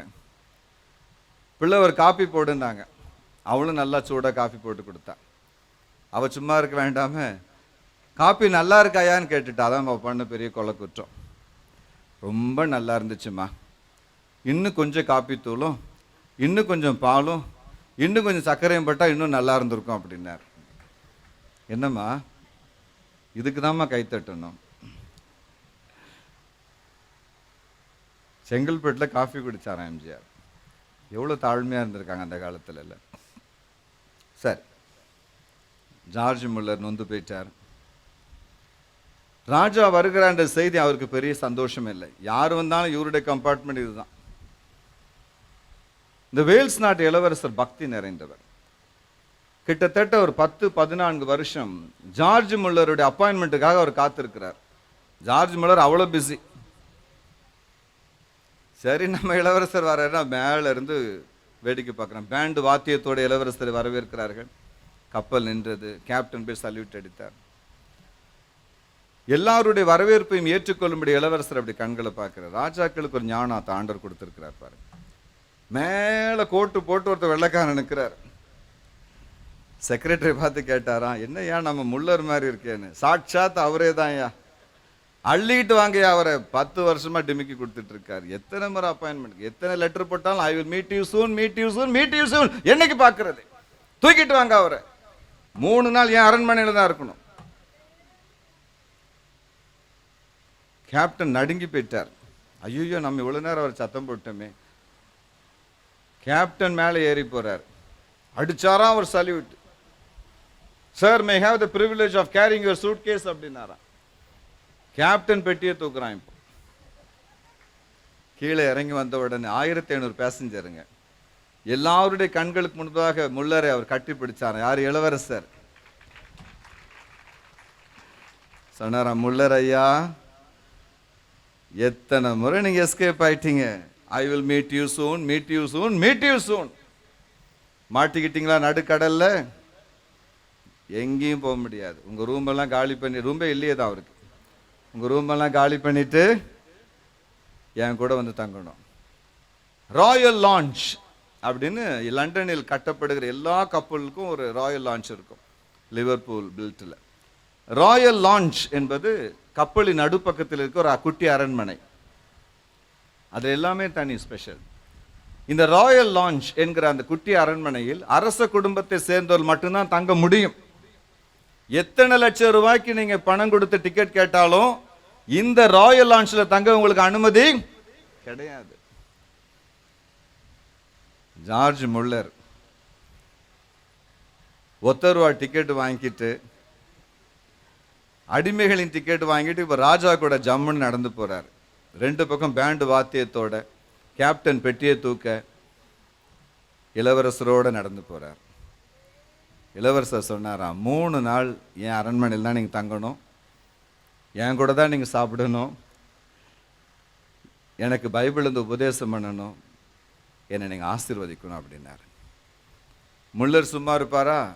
தம்பி, ஒரு சின்ன ரிக்வெஸ்ட். சாயந்தரம் எல்லாம் சீட்டை ஆடிட்டு ட்ராமா போட்டுட்டு இருக்காங்கப்பா, ஒரு மீட்டிங் நடத்திடுவோமா அப்படின்னாரு. ராஜா கூப்பிட்டாராம் கேப்டனை. டெய்லி சாயங்காலம் 5:30 மணிக்கு மீட்டிங் அரேஞ்ச் பண்ணுங்கன்ட்டார். எங்க ஓட முடியும்? தண்ணியிலே குதிக்க முடியும்? வாங்கினது அடிமைகளின் டிக்கெட், பிரயாணம் செய்தது ராஜாவோடு, இளவரசரோடு. அவர் அற்புதமானவரே, அவர் அற்புதமானவரே, அவர் அற்புதமானவரே, அவர் அற்புதமானவரே. என்னை மீட்டென்னை காத்தென்னை தாங்குகிறார், அவர் அற்புதமானவரே. என்னை மீட்டென்னை காத்தென்னை தாங்குகிறார், அவர் அற்புதமானவரே. அவர் உன்னதர் என்றனரே, அவர் உன்னதர் என்றனரே. வேன் சூரிய சந்திரம் நட்சத்திரங்கள் அவர் உன்னதர் என்றனரே. வேன் சூரிய சந்திரம் நட்சத்திரங்கள் அவர் உன்னதர் என்றனரே. உங்களுக்கும் ஒரு ஸ்தானத்தை அவர் ஆயத்தம் செய்து வைக்கிறார். உன் பிள்ளைக்கு ஒரு ஸ்தானம் உண்டு, அவன் தங்க ஒரு ஸ்தானம் உண்டு, அவன் படிக்க ஒரு ஸ்தானம் உண்டு. நீ அனாதை அல்ல, உனக்கு ஒரு ஸ்தானத்தை தேவன் முன்குறித்து வைத்திருக்கிறார். பரலோகத்தில் மட்டுமல்ல, பூமியிலும் உனக்கு ஒரு ஸ்தானம் உண்டு. தகப்பன் என்கிற ஒரு ஸ்தானம் உண்டு, தாய் என்கிற ஒரு ஸ்தானம் உண்டு, மனைவி என்கிற ஒரு ஸ்தானம் உண்டு, பிள்ளை என்கிற ஸ்தானம் உண்டு, தாய் என்கிற ஒரு ஸ்தானம் உண்டு, ஊழியக்காரன் என்ற ஒரு ஸ்தானம் உண்டு, அப்போஸ்தலன் என்ற ஒரு ஸ்தானம் உண்டு, தீர்க்கதரிசி என்ற ஒரு ஸ்தானம் உண்டு, விசுவாசி என்ற ஒரு ஸ்தானம் உண்டு, தேவனுடைய ஐஸ்வர்யவான் என்ற ஒரு ஸ்தானம் உண்டு. கர்த்தர் உனக்கு ஒரு ஸ்தானத்தை இன்று ஏற்பாடு செய்து கொடுக்கிறார். உன் ஸ்தானத்தை நீ பெற்றுக்கொள் என்று தேவன் சொல்லுகிறார். 34:24 யோபு புஸ்தகம் சொல்லுகிறதே, அவர் ஒரு ஸ்தானத்தில் இருக்கிற மனுஷனை அகற்றி அந்த ஸ்தானத்தில் வேறொரு மனுஷனை உட்கார வைக்கிற தேவன், ஸ்தானங்களை உண்டு பண்ணுகிற தேவன். 2 வகையான ஸ்தானம் இந்த உலகத்தில் இருக்கிறது. ஒன்று இழந்து போன ஸ்தானம், ஒரு காலத்தில் இருந்தது நாம் இழந்து போய்விட்டோம். மியூசிக் வேண்டாம் தம்பி. ஒரு காலத்தில் இருந்து we had once, நாம் இழந்து போனோம். ஞானக்குறைவினால், புத்தியினத்தினால், அக்கிரமத்தினால், பாவத்தினால் தேவன் நமக்கு வைத்திருந்த ஸ்தானங்களை, அந்தஸ்துகளை, உயர்வுகளை நாம் இழந்திருக்கலாம். ஆனால் அதுவே நம்முடைய வாழ்க்கையின் முடிவு அல்ல. நம்முடைய மனம் திரும்புதலை அவர் பார்க்கிறார். அப்போஸ்தலர் 3:19 முதல் 21 வசனங்கள் சொல்லுகிறதே.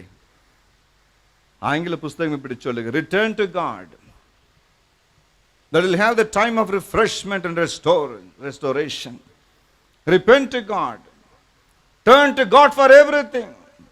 மனம் திரும்புதல் என்பது ஏதோ ஒரே ஒரு நாளில் பாவ அறிக்கை செய்துவிட்டு தேவனை தேடி வருகிறது அல்ல. We have to turn to God every day. ஒவ்வொரு விஷயத்திற்கு நாம் அவரை தேட வேண்டியது இருக்கிறது. ரோமர் 8:15, கலாத்தியர் 6:4 சொல்லுகிறது, அப்பா பிதாவே என்று கூப்பிடுகிற புத்திர சுவிகாரத்தின் ஆவி. 4:6 அப்படி சொல்லுகிறது, புத்திர சுவிகாரத்தின் ஆவி. Why? ஏன் இந்த ஆவியை நமக்கு கொடுக்கிறார்? எங்கே போவது என்று நம் உள்ளம் தவிக்கும் பொழுது ஆவியானவர் சொல்லுகிறார், அப்பான்னு கூப்பிடு. யாரிடத்தில் போவது? யாரிடத்தில் விஷயத்தை சொல்லி கதறுவது என்று உள்ளம் தடுமாறும் பொழுது ஆவியானவர் சொல்லுகிறார், call him father, அப்பா என்று கூப்பிடு. இறைவனை அப்பா என்று கூப்பிடுவது கஷ்டமா? எல்லா மதத்திலும் இறைவனுக்கு அப்பா என்று தான் பெயர். யாரும் கடவுளை மாமா சித்தப்பா என்று கூப்பிடுவதில்லை. எம்மதத்திலும் அவருக்கு அப்பா என்று தான் பெயர். ஐயனே அப்பனே என்று தான் அவருக்கு பெயர். ஏன் அவரை அப்பா என்று கூப்பிட முடியாது? 1 யோவான் 3:19-20-21 வசனங்கள் அப்படி சொல்லு. நம்முடைய மனசாட்சி நம்மை குற்றப்படுத்துவதனால் நாம் தைரியத்தை இழந்து விடுகிறோம். We cannot call him. அந்த மனசாட்சி நம்மை கட்டுப்படுத்துகிறது, குற்றப்படுத்துகிறது. அப்பா என்று நம்மால் அவரை கூப்பிட முடிகிறதில்லை. ஆவியானவர் இறங்கி வருகிறார், அப்பா என்று கூப்பிடு என்று சொல்லுவார். எனக்கு எங்க அப்பாவுக்கும் பிரச்சனை அந்த காலத்தில் வந்து விடுகிறது. சின்ன சின்ன பிரச்சனை தான். எங்க அப்பா கொஞ்சம் கோவப்படுவாங்க. கையில் ஒரு பெரம்பு கொண்டு வருவாங்க, பெரம்பூர்ல இருந்து வாங்கிட்டு வர பெரம்பும்பாங்க. எங்க அப்பாவுக்கு ஒரு கெட்ட பழக்கம் உண்டு. சொல்லிவிட்டு அடிக்கும், அடித்து விட்டு தான் சொல்லுவார்கள். அடிச்சு முடிக்கிறவருக்கு ஏன் அடிக்கிறாங்கன்னு தெரியாது.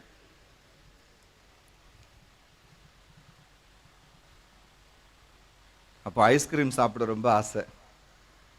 பல் டாக்டர் சொன்னார், ஒரு 10 நாளைக்கு ஐஸ்கிரீம் சாப்பிடாதப்பா அப்படின்ட்டு. எங்க பெரியப்பா வந்தாங்க வீட்டுக்கு. என்னல ஒரு மாதிரி இருக்கேன்டாங்க. ஐஸ்கிரீம் வேணும் பெரியப்பா, அப்பா வாங்கி கொடுக்க மாட்டேன். என்னடா நான் இருக்கேன், இந்தா ஒருத்தர வச்சுக்க, 4 ஐஸ்கிரீம் வாங்கி சாப்பிட்டு. போகிற வழியில் எங்கள் அப்பா எதிரில் வந்தாங்க. எங்கள் பெரியப்பா சும்மா அங்கே வத்தி வச்சுட்டு போயிட்டாங்க. சுப்பையா, நான் பெரியப்பா பிரச்சனை இல்லை, பையனுக்கு கொஞ்சம் காசு கேட்குற பழக்கம் இருக்கு, பார்த்து வச்சுக்க அப்படின்னுட்டார். நான் வாங்கினது 1 ரூபா, பெரம்பு 2 ரூபா. வந்து விளாசி தள்ளிட்டாங்க. கேப்பியா கேப்பியா, என்னத்த கேப்பியான்னு தெரியும். ஐயோ அடி நொறுக்கி. எங்கள் அம்மா குறுக்கில் வரமாட்டாங்க.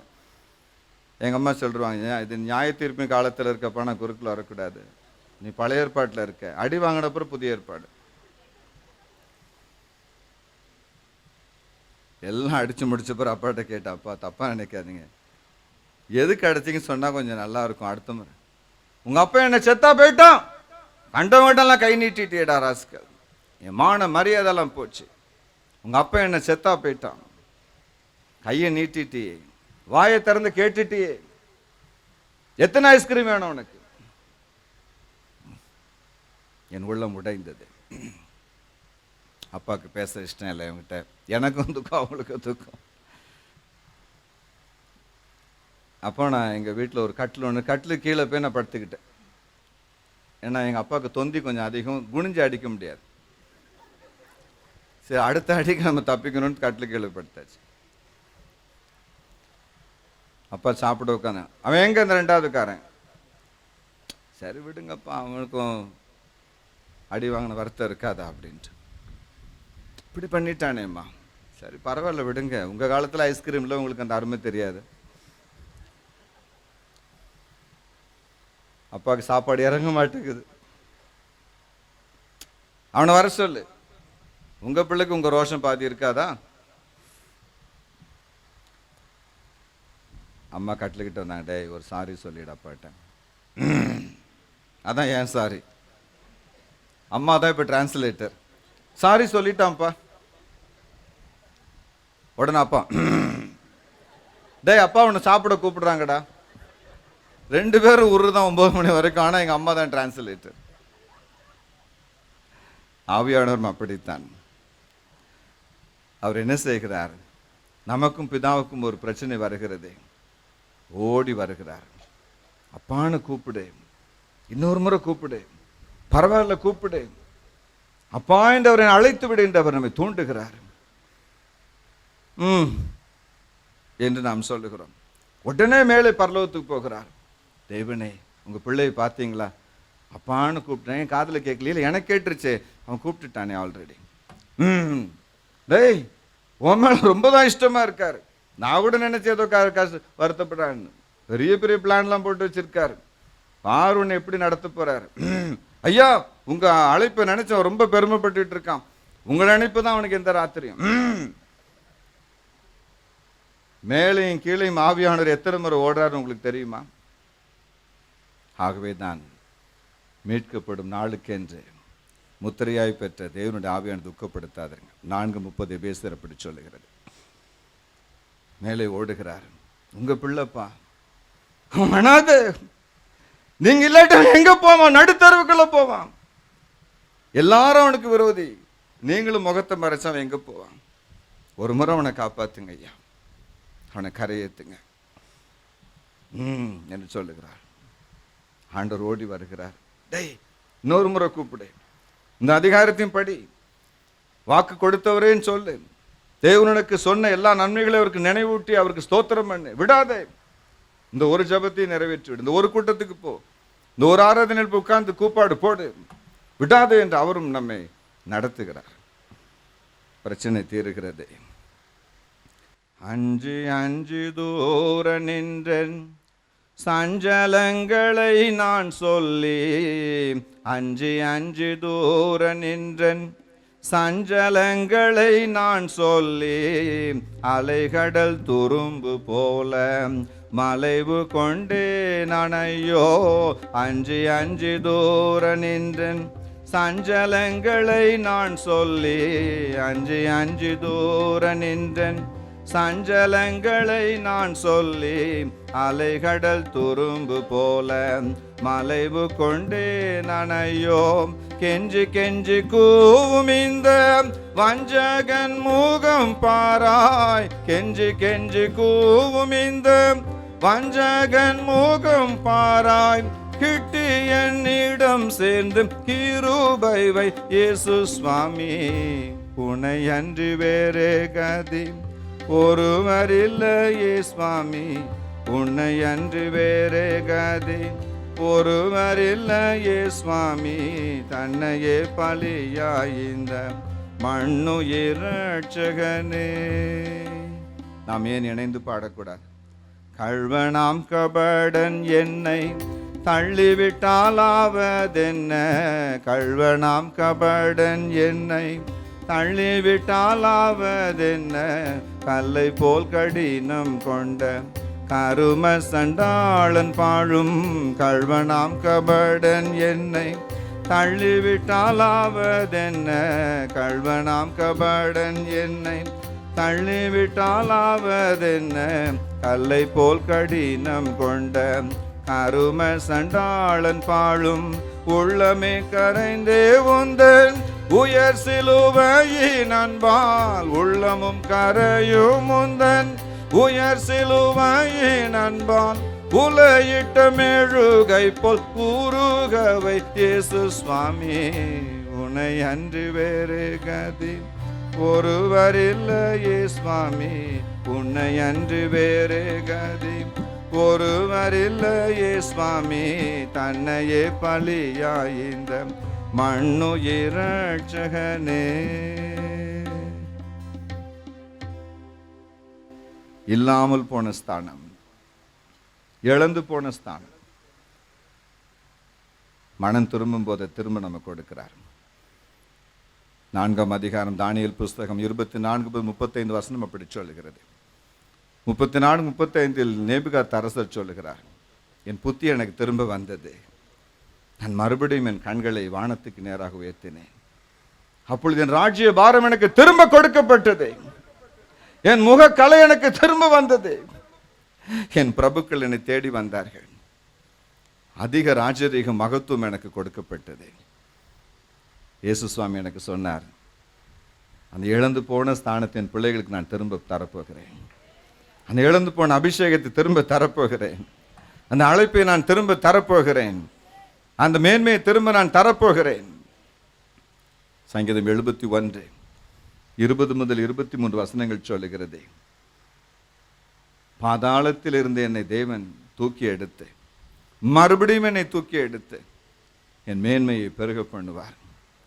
தேவரீர் என் மேன்மையை நீர் பெருக பண்ணுகிறீர். மறுபடியும் கர்த்தர் உங்களுக்கு அந்த பாக்கியத்தை கொடுக்கிறார். அந்த இழந்து போன பாக்கியத்தை கொடுக்கிறார். அந்த மனைவி என்னும் ஸ்தானத்தை மறுபடியும் அவர் கொடுக்கிறார். பிள்ளை என்கிற ஸ்தானத்தை அவர் கொடுக்கிறார். ஊழியக்காரங்க ஸ்தானத்தை கொடுக்கிறார். God is restoring your position and placement in the name of the Lord Jesus Christ. மறுபடியும் அந்த ஸ்தானத்தில் கொண்டு நிறுத்துகிறார். எத்தனை பேருக்கு அந்த பாக்கியம் வேணும்? தேவ சமூகத்திலும் அந்த ஸ்தானம் கொடுக்கப்படுகிறது, மனித சமூகத்திலும் கொடுக்கப்படுகிறது. 2 சாமுவேல் புஸ்தகம் 15-16 அதிகாரங்களில் பார்க்கிறோம். தாவீது அரசர் ஒரு குறிப்பிட்ட சூழ்நிலையில் தன் அந்தஸ்தை இழந்தார். இந்த 2 அதிகாரங்களையும் படிக்கும்போது என் உள்ளம் உடையும். நான் அழுதிருக்கிறேன். அவர் நடந்த இடங்கள் எனக்கு தெரியும். அந்த பரிசுத்த நகரத்தில் பல பிரயாணங்களினால் அந்த பகுதிகளை பார்க்கும் பாக்கியத்தை தேவன் எனக்கு தந்திருக்கிறார். அந்த இடங்கள் அத்தனை சாதாரணமானவைகள் அல்ல. வேதம் சொல்லுகிறதே, தாவீது அரசன் தன் முகத்தை மூடிக்கொண்டு அழுது கொண்டு வெறும் காலாய் நடந்து போனான். அவருக்கு என்ன தலையெழுத்தான்? தேவனால் அபிஷேகம் பண்ணப்பட்டவர், தீர்க்கதரிசி, இன்றைய வார்த்தையில் ஒரு அப்போஸ்தலன், ராஜாக்களுக்கு அரசன், தேவனுடைய இருதயத்துக்கு பிரியமானவன். அவர் வாழ்க்கையில் அப்படி சம்பவம் நடந்தது. வெறும் காலாய் நடந்து போனார். தன் முகத்தை மூடிக்கொண்டு வெறும் காலாய் நடந்து போனான். அழுது கொண்டே போனான். நாம் எவ்வளவு உயரத்தில் இருந்தாலும் பாதுகாப்பு நமக்கு இல்லை பிரியமானவர்களே. இயேசு கிறிஸ்துவின் அன்பை தவிர, அவருடைய அடைக்கலத்தை தவிர இந்த உலகத்தில் நமக்கு எந்த பாதுகாப்பும் இல்லை. தாவீது அரசன் அந்த பாதையில் கடந்து போனார். 2 தீமோத்தேயு புஸ்தகம் 4:16-17 சொல்லுகிறதே, பவுலடிகள் சொல்லுகிறார், எல்லாரும் என்னை கைவிட்டார்கள். எல்லாரும் என்னை கைவிட்டார்கள். என் ஆவிக்குரிய பிள்ளைகள் என்னை கைவிட்டார்கள். எனக்கு துணை நின்ற சகோதரர் என்னை கைவிட்டார்கள். என் ஆன்மீக பெற்றோர் என்னை கைவிட்டார்கள். என் திருச்சபையினர் என்னை கைவிட்டார்கள். என் உறவினர் கைவிட்டார்கள். எல்லாரும் என்னை கைவிட்டார்கள். புதிய ஏற்பாட்டில் 2 பாகத்தை எழுதின ஒரு மனிதன், 9 வரங்களையும் பெற்றவர், விண்ணுலகிற்கு பலமுறை செல்லும் பாக்கியத்தை பெற்றவர். அவர் சொல்லுகிறார், எல்லாரும் என்னை கைவிட்டார். பவுலடிகள் கைவிடப்படுவது உண்மை என்றால் நாம் எம்மாத்திரம்? தாவீது அரசன் வெறும் காலாய் நடக்கும் ஒரு நிலைமை அவனுக்கு வருவது உண்மை என்றால் நாம் எம்மாத்திரம்? ஆனால் அதுவே அவர்களுக்கு முடிவாக இருக்கவில்லை. கர்த்தர் அதை மாற்ற சித்தம் கொண்டார். மறுபடியும் கொண்டு வந்து அவர்களை நிறுத்தினார். அவர்களை உட்கார வைத்தார், அழகு பார்த்தார், ஆசீர்வதித்தார். அல்லேலூயா சொல்லுங்க பார்க்கலாம். எந்த நிலைமையிலிருந்து நீ கீழே விழுந்திருந்தாலும் இன்று மறுபடியும் உன்னை கொண்டு போய் தன்னுடைய சிங்காசனத்தில் உட்கார வைப்பது ஆண்டவருக்கு பிரியமா இருக்கிறது. ஆண்டவருடைய நாமத்தில் பெற்றுக்கொள்ளும் ஆசீர்வாதத்தை இன்று தேவனுடைய ஊழியக்காரனாகிய நான் உன்னை மறுபடியும் உன் ஸ்தானத்தில் வைக்கும்படி அவருடைய சமூகத்தில் உனக்காக நின்று கொண்டிருக்கிறேன். இப்பொழுது அவருடைய கரம் இறங்கி வருகிறது, வானத்திலிருந்து இறங்கி வருகிறது. முந்தின மகிமை நான் உனக்கு திரும்ப கொடுக்க போகிறேன். மறுபடியும் என் சமூகத்தில் நிற்க போகிறாய். தேவனுடைய தீர்க்கதரிசியாக, அப்போஸ்தலனாக, போதகனாக மறுபடியும் உன்னை நான் நிலைநிறுத்த போகிறேன். பயப்படாதே. பாவத்தினாலும் அக்கிரமத்தினாலும் மனித சோதனைகளினாலும் நீ ஏற்பட்ட அந்த இழப்புகளிலிருந்து வெளியே வர முடியுமா தவித்துக் கொண்டிருக்கிறாய். உன்னுடைய குற்றங்கள் மன்னிக்கப்படுகிறது, அக்கிரமங்கள் நீக்கப்படுகிறது, உன் முட்டாள்தனமான செயல்கள் மன்னிக்கப்படுகிறது, மனிதர்கள் உனக்கு விரோதமாக எழும்பின அந்த காரியங்கள் மாற்றப்படுகிறது. உன் தேவனாகிய கர்த்தரை மறுபடியும் உன் ஸ்தானத்திலே நிலைநிறுத்தும்படி சித்தமுடையவராய் இருக்கிறார். Receive it in Jesus' name. இன்னொரு ஸ்தானம் உண்டு, இல்லாத ஒரு ஸ்தானம். அப்படி ஒரு ஸ்தானமே கிடையாது. ஆனா ஆண்டவர் உண்டாக்குறார். எகிப்து நாட்டில் பிரைம் மினிஸ்டர் போஸ்டே கிடையாது, ஆண்டவர் போஸ்டிங்கை கிரியேட் பண்றார். வில்லியம் கைவில்லியம் ஒரு போஸ்டிங்கை கிரியேட் பண்றார். இருக்கிறத வச்சே ஓட்டுறவர் நம்ம கடவுள் இல்லை, சிருஷ்டிக்கிறதே. ஒரு அல்லேலியா சொல்லுங்க, இன்னொரு அல்லேலியா சொல்லுங்க. ஆஸ்திரேலியாவுக்கு போனீங்கன்னா ஒரு வெள்ளைக்கார பையன் இருக்கான், அவன் பேர் தயானந்தன். என்னையா வெள்ளைக்காரன் பேர் எங்க ஊர் பேர் வச்சிருக்கேப்பா அப்படின்னாங்க. பிஷப் தயானந்தன் ஒருத்தர் இருக்கு. ஆமா, எங்க பக்கத்து வீட்டுக்காரர் தான், சொல்லுங்க அப்படின்னு. அவர் பேரை தான் இந்த பயலுக்கு வச்சிருக்கோம். அப்படியா? அப்ப அவர் ஜோம் பண்ணி தான் பிறந்தானா? பெரிய கதைங்க. ஐயோ, எனக்கு கதைனா ரொம்ப இஷ்டம். முதல்ல சொல்லுங்க. தயானந்த ஐயா அங்க ஊழியத்துக்கு சிட்னிக்கு போயிருக்கும் பொழுது தீர்க்க தரிசன வரம் அவர் மீது இருந்ததுனால் நேர இறங்கி போயிட்டாராம் கீழே. நானும் ஜோம் பண்ணு நினைக்கிறேன். நாளைக்கு நான் காலையில் விடிய காலம் வருவேன், ஒரு 8 o'clock வருவேன் கொஞ்சம் பேருக்கு ஜோம் பண்ணுறதுக்காக. எனக்கும் அப்படி ஒரு ஆசை எல்லாருக்காக ஜோம் பண்ணணும்ட்டு. நேரம் இறங்கி போயிட்டார். வெள்ளைக்காரமா தோத்துறோம் தோத்துறோம் தோத்துறோம் ஜோம் பண்ணிட்டு தலையில கை வச்சார். இந்த வருஷம் உனக்கு ஒரு ஆண் மகனை தேவன் கொடுக்கிறார். பலார்னு ஒரு சத்தம். அடி இவருக்கு. ஆமேனுக்கு பதில் பலார். நடுங்கிட்டார். அந்த வெள்ளைக்காரன் பாஸ்டர் பதறிட்டார். தீர்க்க தரிசனம் முடிஞ்சவன அடி வாங்கின ஒரே ஊழியக்காரர் அவர் தான். ஆமேனே கிடையாது. 4 விரல் அப்படி பார்த்து வெள்ளைக்கார கை பார்த்தீங்களா, ஸ்ட்ராங். என்ன ஏதுன்னு அந்தமும் எமோஷனல் அடிச்சிட்டு என்னன்னு கேட்டேன். ஏன்யா போன வாரம் இதை சொன்னா நான் நம்பியிருப்பேன். நேத்தான் வயிற்று அறுத்து கற்பப்பையத்து குப்பையில் போட்டு வந்து நிற்கிறேன். பிறக்குன்னா என்னையா பிறக்கும் அப்படின்னு. 2 நாள் ஆச்சு ஐயா குளிர் காய்ச்சல் விட்டு எழும்புறது. ஒரு நாள் எங்கள் ப்ரோக்ராமில் சொன்னாங்க, பீகாரில் போய் அடி வாங்கினா ஒரு இறக்கமாவது கிடைக்கும், காணிக்காக கொடுப்பாங்க ஜனங்க. வெள்ளைக்காரன் நாட்டில் போய் அடி வாங்கிட்டேனே அப்படின்னு உள்ளம் உடஞ்சிட்டு அவருக்கு. போதுகிற மன்னிப்புலாம் கேட்டேன். அந்த மாதிரி மன்னிப்பு கேட்டுச்சு. எமோஷனல் ஆகிட்டேன்யா. வாழ்க்கையை வெறுத்து போய் யாரையாவது குத்தி கொலை பண்ணலாங்க வெறியில் நான் நிற்கும்போது வந்து என்னத்தையா சொன்னால் எப்படியா இருக்கும். பிறகு அடுத்த மீட்டிங் போகும்போது 2 பாடி கார்டு போட்டாங்க, யாருக்கிட்ட வரக்கூடாது ஐயா கிட்ட அப்படின்ட்டு. கரெக்டாக 3 மாதம் கழிச்சு அந்த அம்மாவுக்கு மயக்கம் வந்துருச்சு. ஆஸ்பத்திரிக்கு போன டாக்டர் கொழுன்னு ஒரு குழந்தை உள்ள கொழுக்கட்டை மாதிரி இருக்குன்ட்டார்.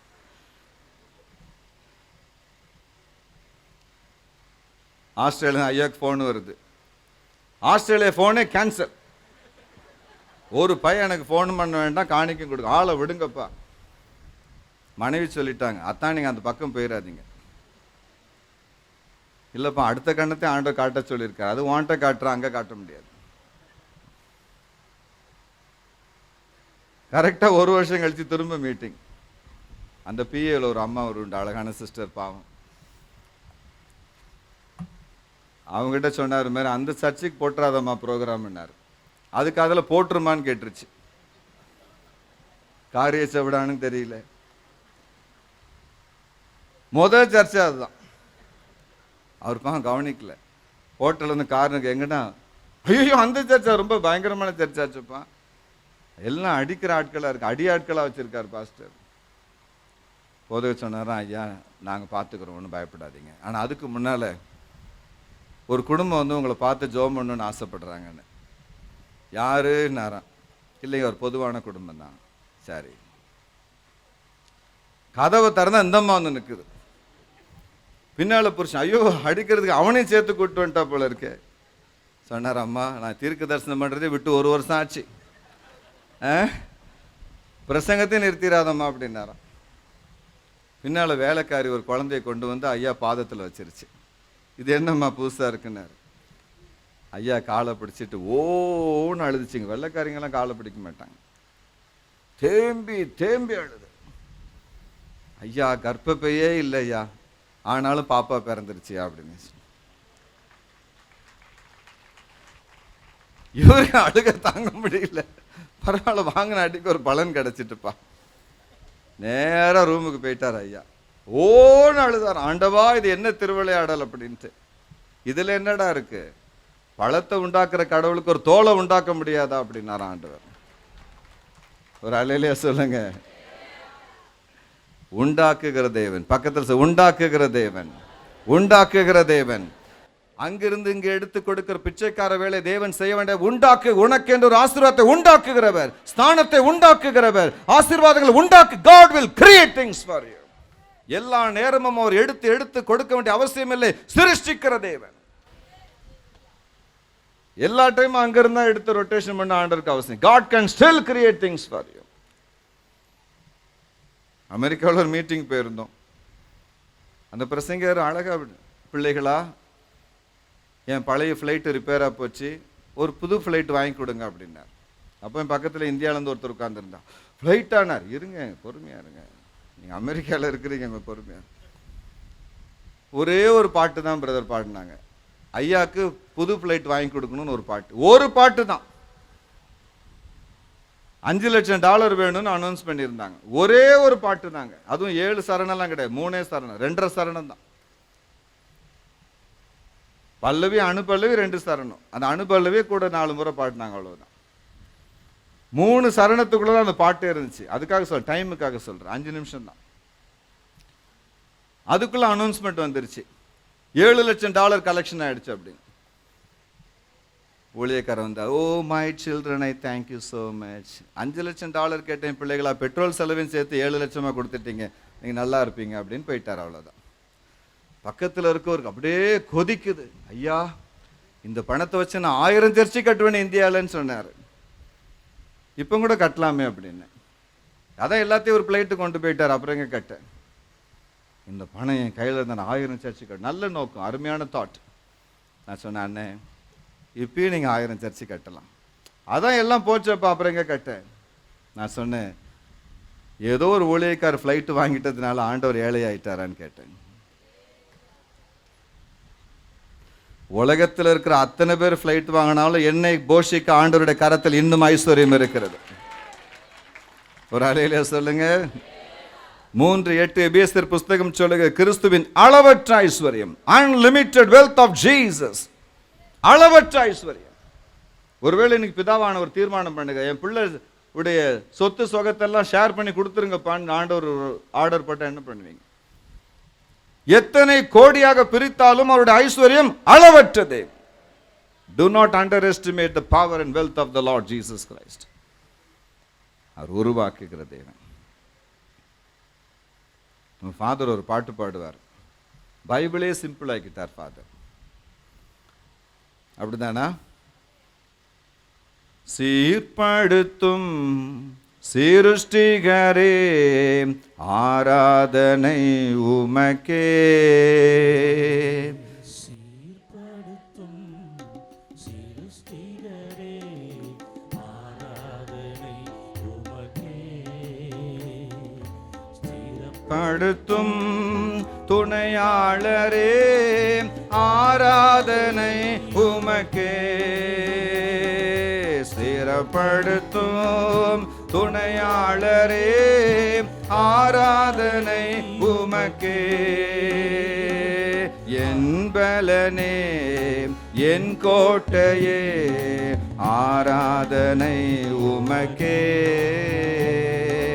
என் பலனே என் கோட்டையே ஆராதனை உமக்கே. மறைவிடமே என் புகலிடமே ஆராதனை உமக்கே. மறைவிடமே என் புகலிடமே ஆராதனை உமக்கே. சீர்படுத்தும் சிருஷ்டிகரே ஆராதனை பரலோகம் திறக்கப்படுகிறது. சீர்படுத்தும் பரலோகம் திறக்கப்படுகிறது. ஆராதனை உமக்கே. சீரப்படுத்தும் துணையாளரே ஆராதனை உமக்கே. ஸ்திரப்படுத்தும் துணையாளரே ஆராதனை உமக்கே. ஆராதனை ஆராதனை அப்பா அப்பா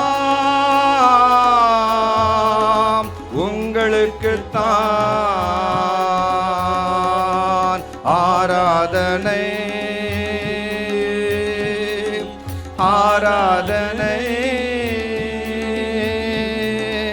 அப்பா அப்பா உங்களுக்குத்தான் எங்கும் நிறைந்த யெகோவா மெக்கான் ஆராதனை உமக்கே எங்கும் நிறைந்த யெகோவா எலோஹிம் ஆராதனை உமக்கே எங்கள் நீதியே யெகோவா மெக்கான் கேனோ ஆராதனை உமக்கே எங்கள் நீதியே யெகோவா சிக்கேனோ ஆராதனை உமக்கே ஆராதனை. கரங்களை தட்டப் போகிறோம். வானம் திறக்கப்படுகிறது, வானம் திறக்கப்படுகிறது. உனக்காக ஒரு ஆசீர்வாதத்தை உருவாக்க போகிறார், உனக்காக ஒரு திருச்சபை உருவாக்க போகிறார், உனக்காக ஒரு பாக்கியத்தை உருவாக்க போகிறார். ஆராதனை. இந்த இடம் முழுதும் அசைகிறதை பார்க்கிறேன். பிசாசுகள் ஓடுகிறது, வானம் திறக்கப்படுகிறது. உனக்கு ஒரு ஸ்தானத்தை நான் உருவாக்க போகிறேன். ராஜா என்கிற ஒரு ஸ்தானத்தை உருவாக்க போகிறேன். I am creating a new position for you. இடம் அசைகிறதை பார்க்கிறேன். வானம் திறக்கப்படுகிறது. தேவதூதர்கள் இறங்கி வருகிறார்கள். புதிய பெயரை நான் கொடுக்கிறேன், புதிய ஸ்தானத்தை உனக்கு நான் கொடுக்கிறேன். இதுவரைக்கும் யாருக்கும் கொடுக்காத ஸ்தானம் உனக்கு கொடுக்கப்படுகிறது. இல்லாதவைகளை இருக்கிறவைகளை போல அழைக்கிற தேவன் உனக்கென்று ஒரு ஸ்தானத்தை உருவாக்குகிறார். போதகன் என்று ஒரு ஸ்தானம் உண்டு, தகப்பன் என்று ஒரு ஸ்தானம் உண்டு. ஹல்லேலூயா. தேவனுடைய கரம் உன்னை தொடுகிறது. தேவனுடைய கரம் உனக்கு ஒரு ஸ்தானத்தை ஆயத்தம் பண்ணுகிறது. பெற்றுக்கொள்ளும் ஆசீர்வாதத்தை. புதிய கண்களை உருவாக்குகிறார், புதிய காதுகளை உருவாக்குகிறார். ரிப்பேர் பண்ண வேண்டிய அவசியம் அவருக்கு இல்லை. புதிய நுரையீரலை பெற்றுக்கொள், புதிய கற்பப்பையை பெற்றுக்கொள், புதிய மார்பகத்தை பெற்றுக்கொள், புதிய காதுகளை பெற்றுக்கொள், புதிய இருதயத்தை பெற்றுக்கொள், புதிய முழங்கால்களை பெற்றுக்கொள், புதிய சரீரத்தை பெற்றுக்கொள். Get something new from Jesus tonight. In the mighty name of our Lord and Savior Jesus Christ. அப்பா அப்பா உங்களுக்கு தான். Amen. எத்தனை பேருக்கு சந்தோஷம்? உண்மையிலே சந்தோஷமா?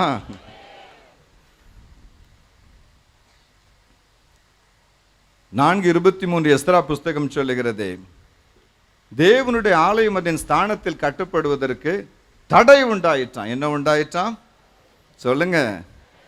தடை. ஐயோ, நம்ம வாழ்க்கையில் எவ்வளோ தடை பாருங்க.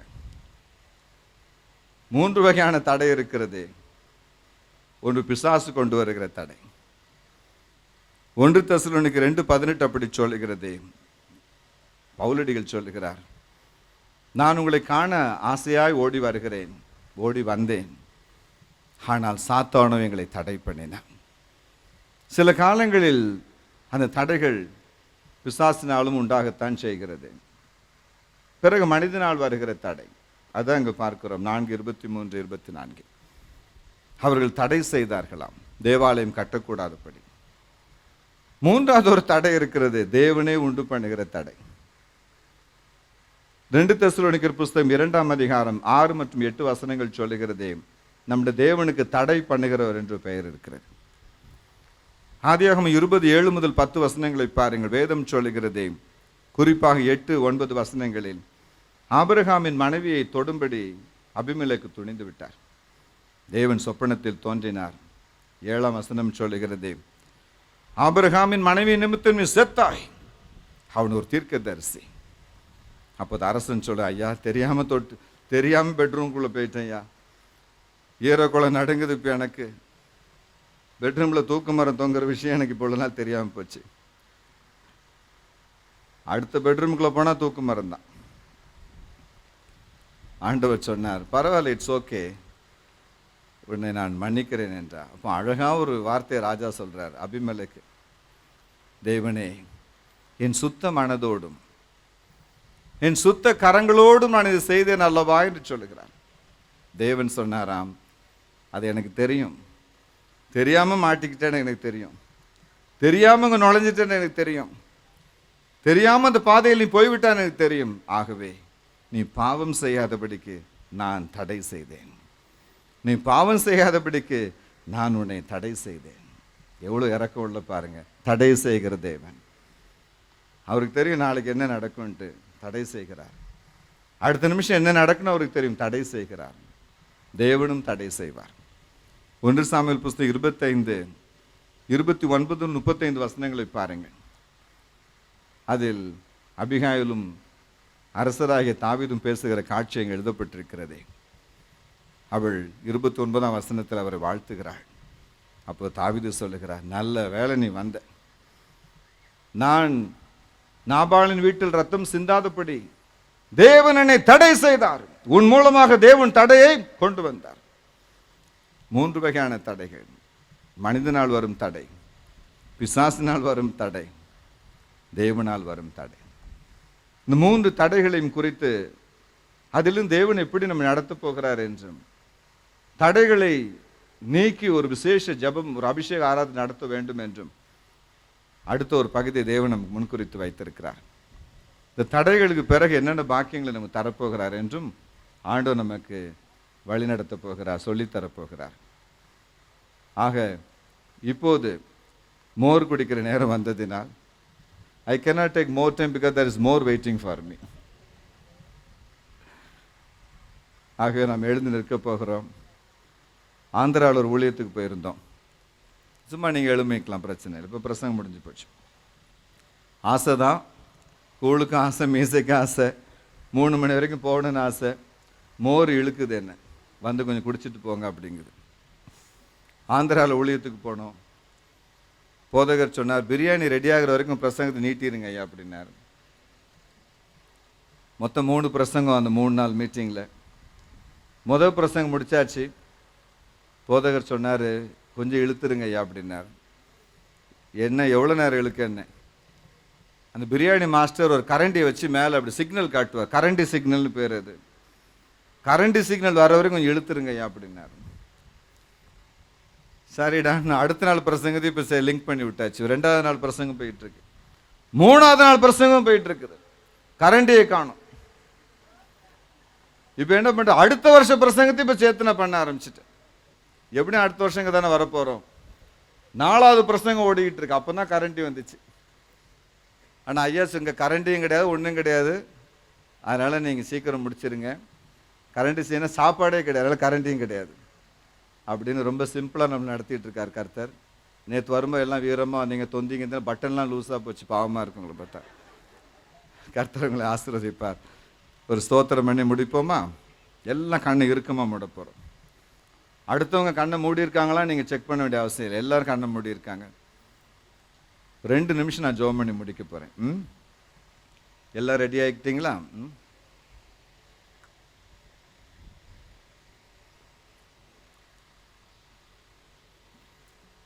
இப்போ நிறைய ஆவிகள் போயிடுச்சு. நீங்கள் உணர்ந்தீங்களோ உணர்லையோ எனக்கு தெரியும், போயிடுச்சுன்ட்டு 98% போயிடுச்சு. இந்த எம்டி இடங்களெல்லாம் இப்போ ஆண்டவர் நிரப்ப போகிறார். அன்பின் ஆவியினால், பரிசுத்தத்தின் ஆவியினால். பரிசுத்த ஆவியான ஒரு அனுபவம், பரிசுத்தத்தின் ஒரு அனுபவம். ரோமர் 1, 3, 4 வசனங்களை நம்ம பார்க்கிறோம். பரிசுத்தத்தின் ஆவி, ஸ்பிரிட் ஆஃப் ஹோலினஸ். சாந்தத்தின் ஆவி, சந்தோஷத்தின் ஆவி, மகிழ்ச்சியின் ஆவி, துதியின் ஆவி, விண்ணப்பத்தின் ஆவி. எத்தனை பேருக்கு வேணும்? புலம்பலின் ஆவிக்கு பதில் ஸ்தோத்திரத்தின் ஆவி, முறு முறு முறு முறு என்ற ஆவிக்கு பதில் ஜெபத்தின் ஆவி. எரி எரி எரின்னு எரிச்சல், எல்லாத்துக்கும் எரிச்சல். ஆனால் ஆண்டவர் வந்து சாந்தத்தின் ஆவியினால் உங்களை அலங்கரிக்க விரும்புகிறார். He is going to do it. எரிச்சலின் ஆவிக்கு பதில் சாந்தத்தின் ஆவி, தாழ்வு மனப்பான்மையின் ஆவிக்கு பதில் ஒரு தெளிந்த புத்தியினுடைய சந்தோஷத்தின் ஆவி, தன்னம்பிக்கையின் ஆவி. இவைகளை ஆண்டவர் தர விருப்பமாக இருக்கிறார். 2 நிமிஷம் தான். எத்தனை பேர் ரெடியாக இருக்கிறீங்க? எல்லாம் கண்ணு இருக்குமா விடுங்க பார்க்கலாம். ஒரு 3 நிமிஷம். யார் எங்கே இருக்கான்னு பார்க்கக்கூடாது. முழு இருதயத்தோட கரங்களை தட்டி வாயை திறந்து ஸ்தோத்திரம் மட்டும் பண்ண போறீங்க எல்லாரும்.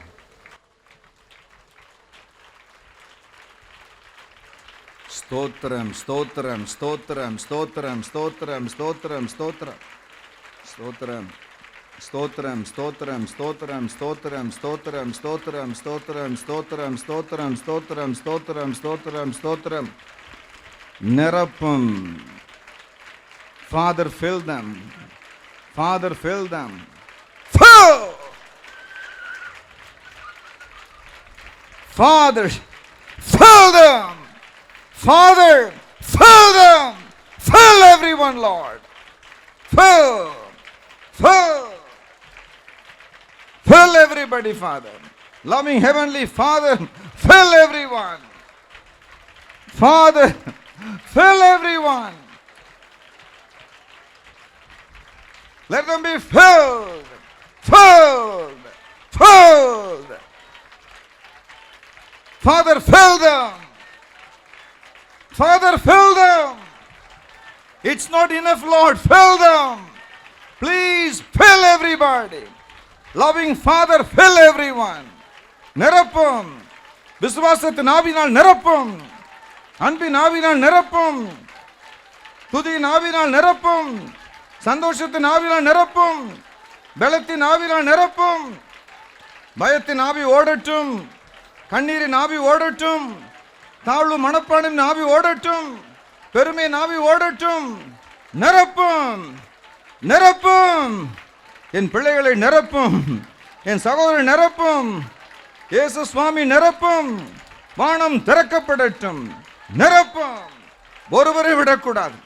இதுவரைக்கும் கண்டிராத பலத்தால் நிரப்பும். எல்லா பசியும் மாறட்டும். களைப்பு மாறட்டும். தெய்வீக பலன் இறங்கட்டும்.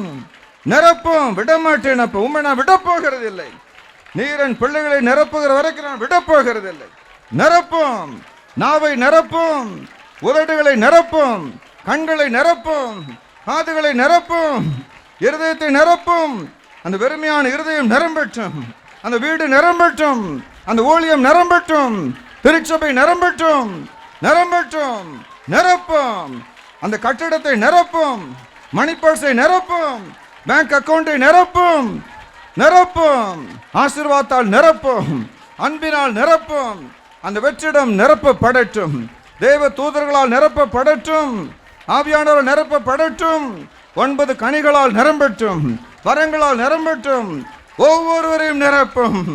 கண்ணீரின் ஆவி வெளியே போகட்டும். இப்பொழுது ஆனந்த களிப்பின் ஆவியை தாரும். ஓடிப்போன மகன் திரும்ப வரட்டும். பேசாத மகள் பேசட்டும். அந்த வீடு நிரம்பட்டும். பிள்ளைகளால் நிரம்பட்டும். பேர பிள்ளைகளால் நிரம்பட்டும். அந்த வெறுமையை நான் கடிந்து கொள்ளுகிறேன். தரித்திரத்தை கடிந்து கொள்ளுகிறேன். நிரப்பும். ஓ ஹல்லேலூயா. ஆவியானவர் இறங்கி வருகிறார். ஏற்கனவே வந்திருக்கிறார். ஒவ்வொருவரையும் தொடுகிறார். இப்பொழுது நிரப்பிக் கொண்டிருக்கிறார். உன் வீடு நிரப்பப்படுகிறது. ஆலயம் நிரப்பப்படுகிறது. Father, fill them.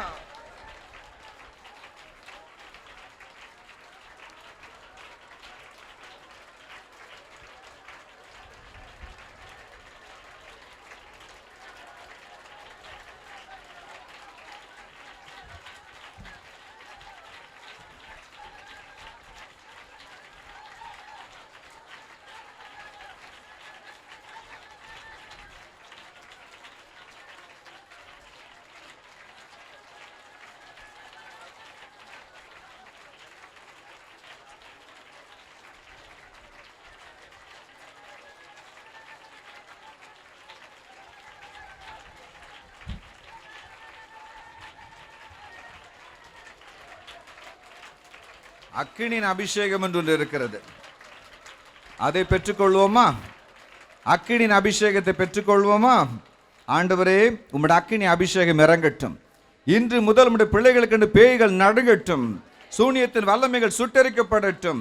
எங்கு போனாலும் மறைந்திருக்கிற கிரியைகள் வெளிப்பட்டு அழியட்டும். இயேசு கிறிஸ்துவின் நாமத்தினால் தேவனுடைய ஊழியக்காரனாகிய நான் அவர் எனக்கு கொடுத்த உரிமையின்படி உங்கள் தலையின் மீது என் விசுவாசத்தின் கரங்களை வைக்கிறேன்.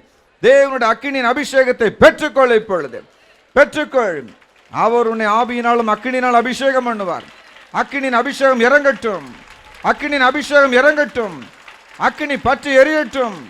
உம்முடைய பிள்ளைகளின் பெயர்களில் அக்கினி பற்றி எரியட்டும். வஸ்திரத்தில் அக்கினி பற்றி எரியட்டும். அவளின் கண் பார்வையில் அக்கினி பற்றி எரியட்டும். வீட்டை சுற்றிலும் தேவனுடைய அக்கினி பற்றி எரியட்டும். உன் மகனின் வாழ்க்கையில் ஒரு அக்கினியை தேவன் போடுகிறார். உன் மகளை சுற்றிலும் ஒரு அக்கினி இன்று போடப்படுகிறது. உன் ஊழியத்தை சுற்றிலும் அக்கினி பெற்றுக்கொள், பெற்றுக்கொள். உன் பேனாவில் தேவன் அக்கினியை ஊற்றுகிறான், புஸ்தகத்தில் அக்கினியை ஊற்றுகிறார். அக்கினி, ஹல்லேலூயா. தேவகுமாரனே, இதோ நான் அக்கினியை போட வந்தேன், இப்பொழுதே பற்றி எரிய விரும்புகிறேன் என்று சொன்ன தெய்வமே, போடும், இன்னும் ஒரு விசை போடும், விடாதிரும். ஒவ்வொருவரையும் தீர்க்கதரிசியாய் மாற்றும், சுவிசேஷகனாய் மாற்றும். அக்கினி பற்றி எரியட்டும். இப்பொழுது ஞான திருஷ்டி வரங்களை தாரும், ஆவியின் உலகத்தை பார்க்கிற கண்களை தாரும், இறைவனினுடைய குரலை கேட்கும் பாக்கியங்களை தாரும். இன்று வானத்தில் அக்கினி புறப்படட்டும், அக்கினியினால் நிரப்பும். இப்பொழுது கேட்டதெல்லாம் அன்புடன் ஈந்தீர், கூப்பிடும் வேளை செவி சாய்த்தீர். கேட்டதெல்லாம் அன்புடன் ஈந்தீர், கூப்பிடும் வேளை செவி சாய்த்தீர். இந்த உதவி என்றும் மறவேன், இன்ப துதிகள் ஏறெடுப்பேன். இந்த உதவி என்றும் மறவேன், ஏறெடுப்பேன். எந்தன் இயேசுவே, உந்தன் நேசமே எந்தன் உள்ளம். நல்ல பங்கினை நான் அடைந்தேன், திருப்பாதம் வல்ல பரநேசம். நல்ல பங்கினை நான் அடைந்தேன், திருப்பாதம் வல்ல பரநேசனம். உம்மையன்றி ஆதரவில்லை, உம்முகமே எனக்காறுதலே. உம்மையன்றி ஆதரவில்லை, உம்முகமே எனக்காறுதலே. கைவிடாமல் காக்கும் கரமே, கண்கள் அதனை நோக்கிடுதே. கைவிடாமல் காக்கும் கரமே, கண்கள் அதனை நோக்கிடுதே. எந்தன் இயேசுவே, உந்தன் நேசமே எந்தன் உள்ளம் உருகிடுதே. நல்ல பங்கினை நான் அடைந்தேன், திருப்பாதம் வல்ல பரனே சரணம். நல்ல பங்கினை நான் அடைந்தேன், திருப்பாதம் வல்ல சரணம். மெய் விஸ்வாச பாதையில் செல்ல மேன்மை மிகும் அழைப்பை அளித்தீர். மெய் விஸ்வாச பாதையில் செல்ல மேன்மை மிகும் அழைப்பை அளித்தீர்.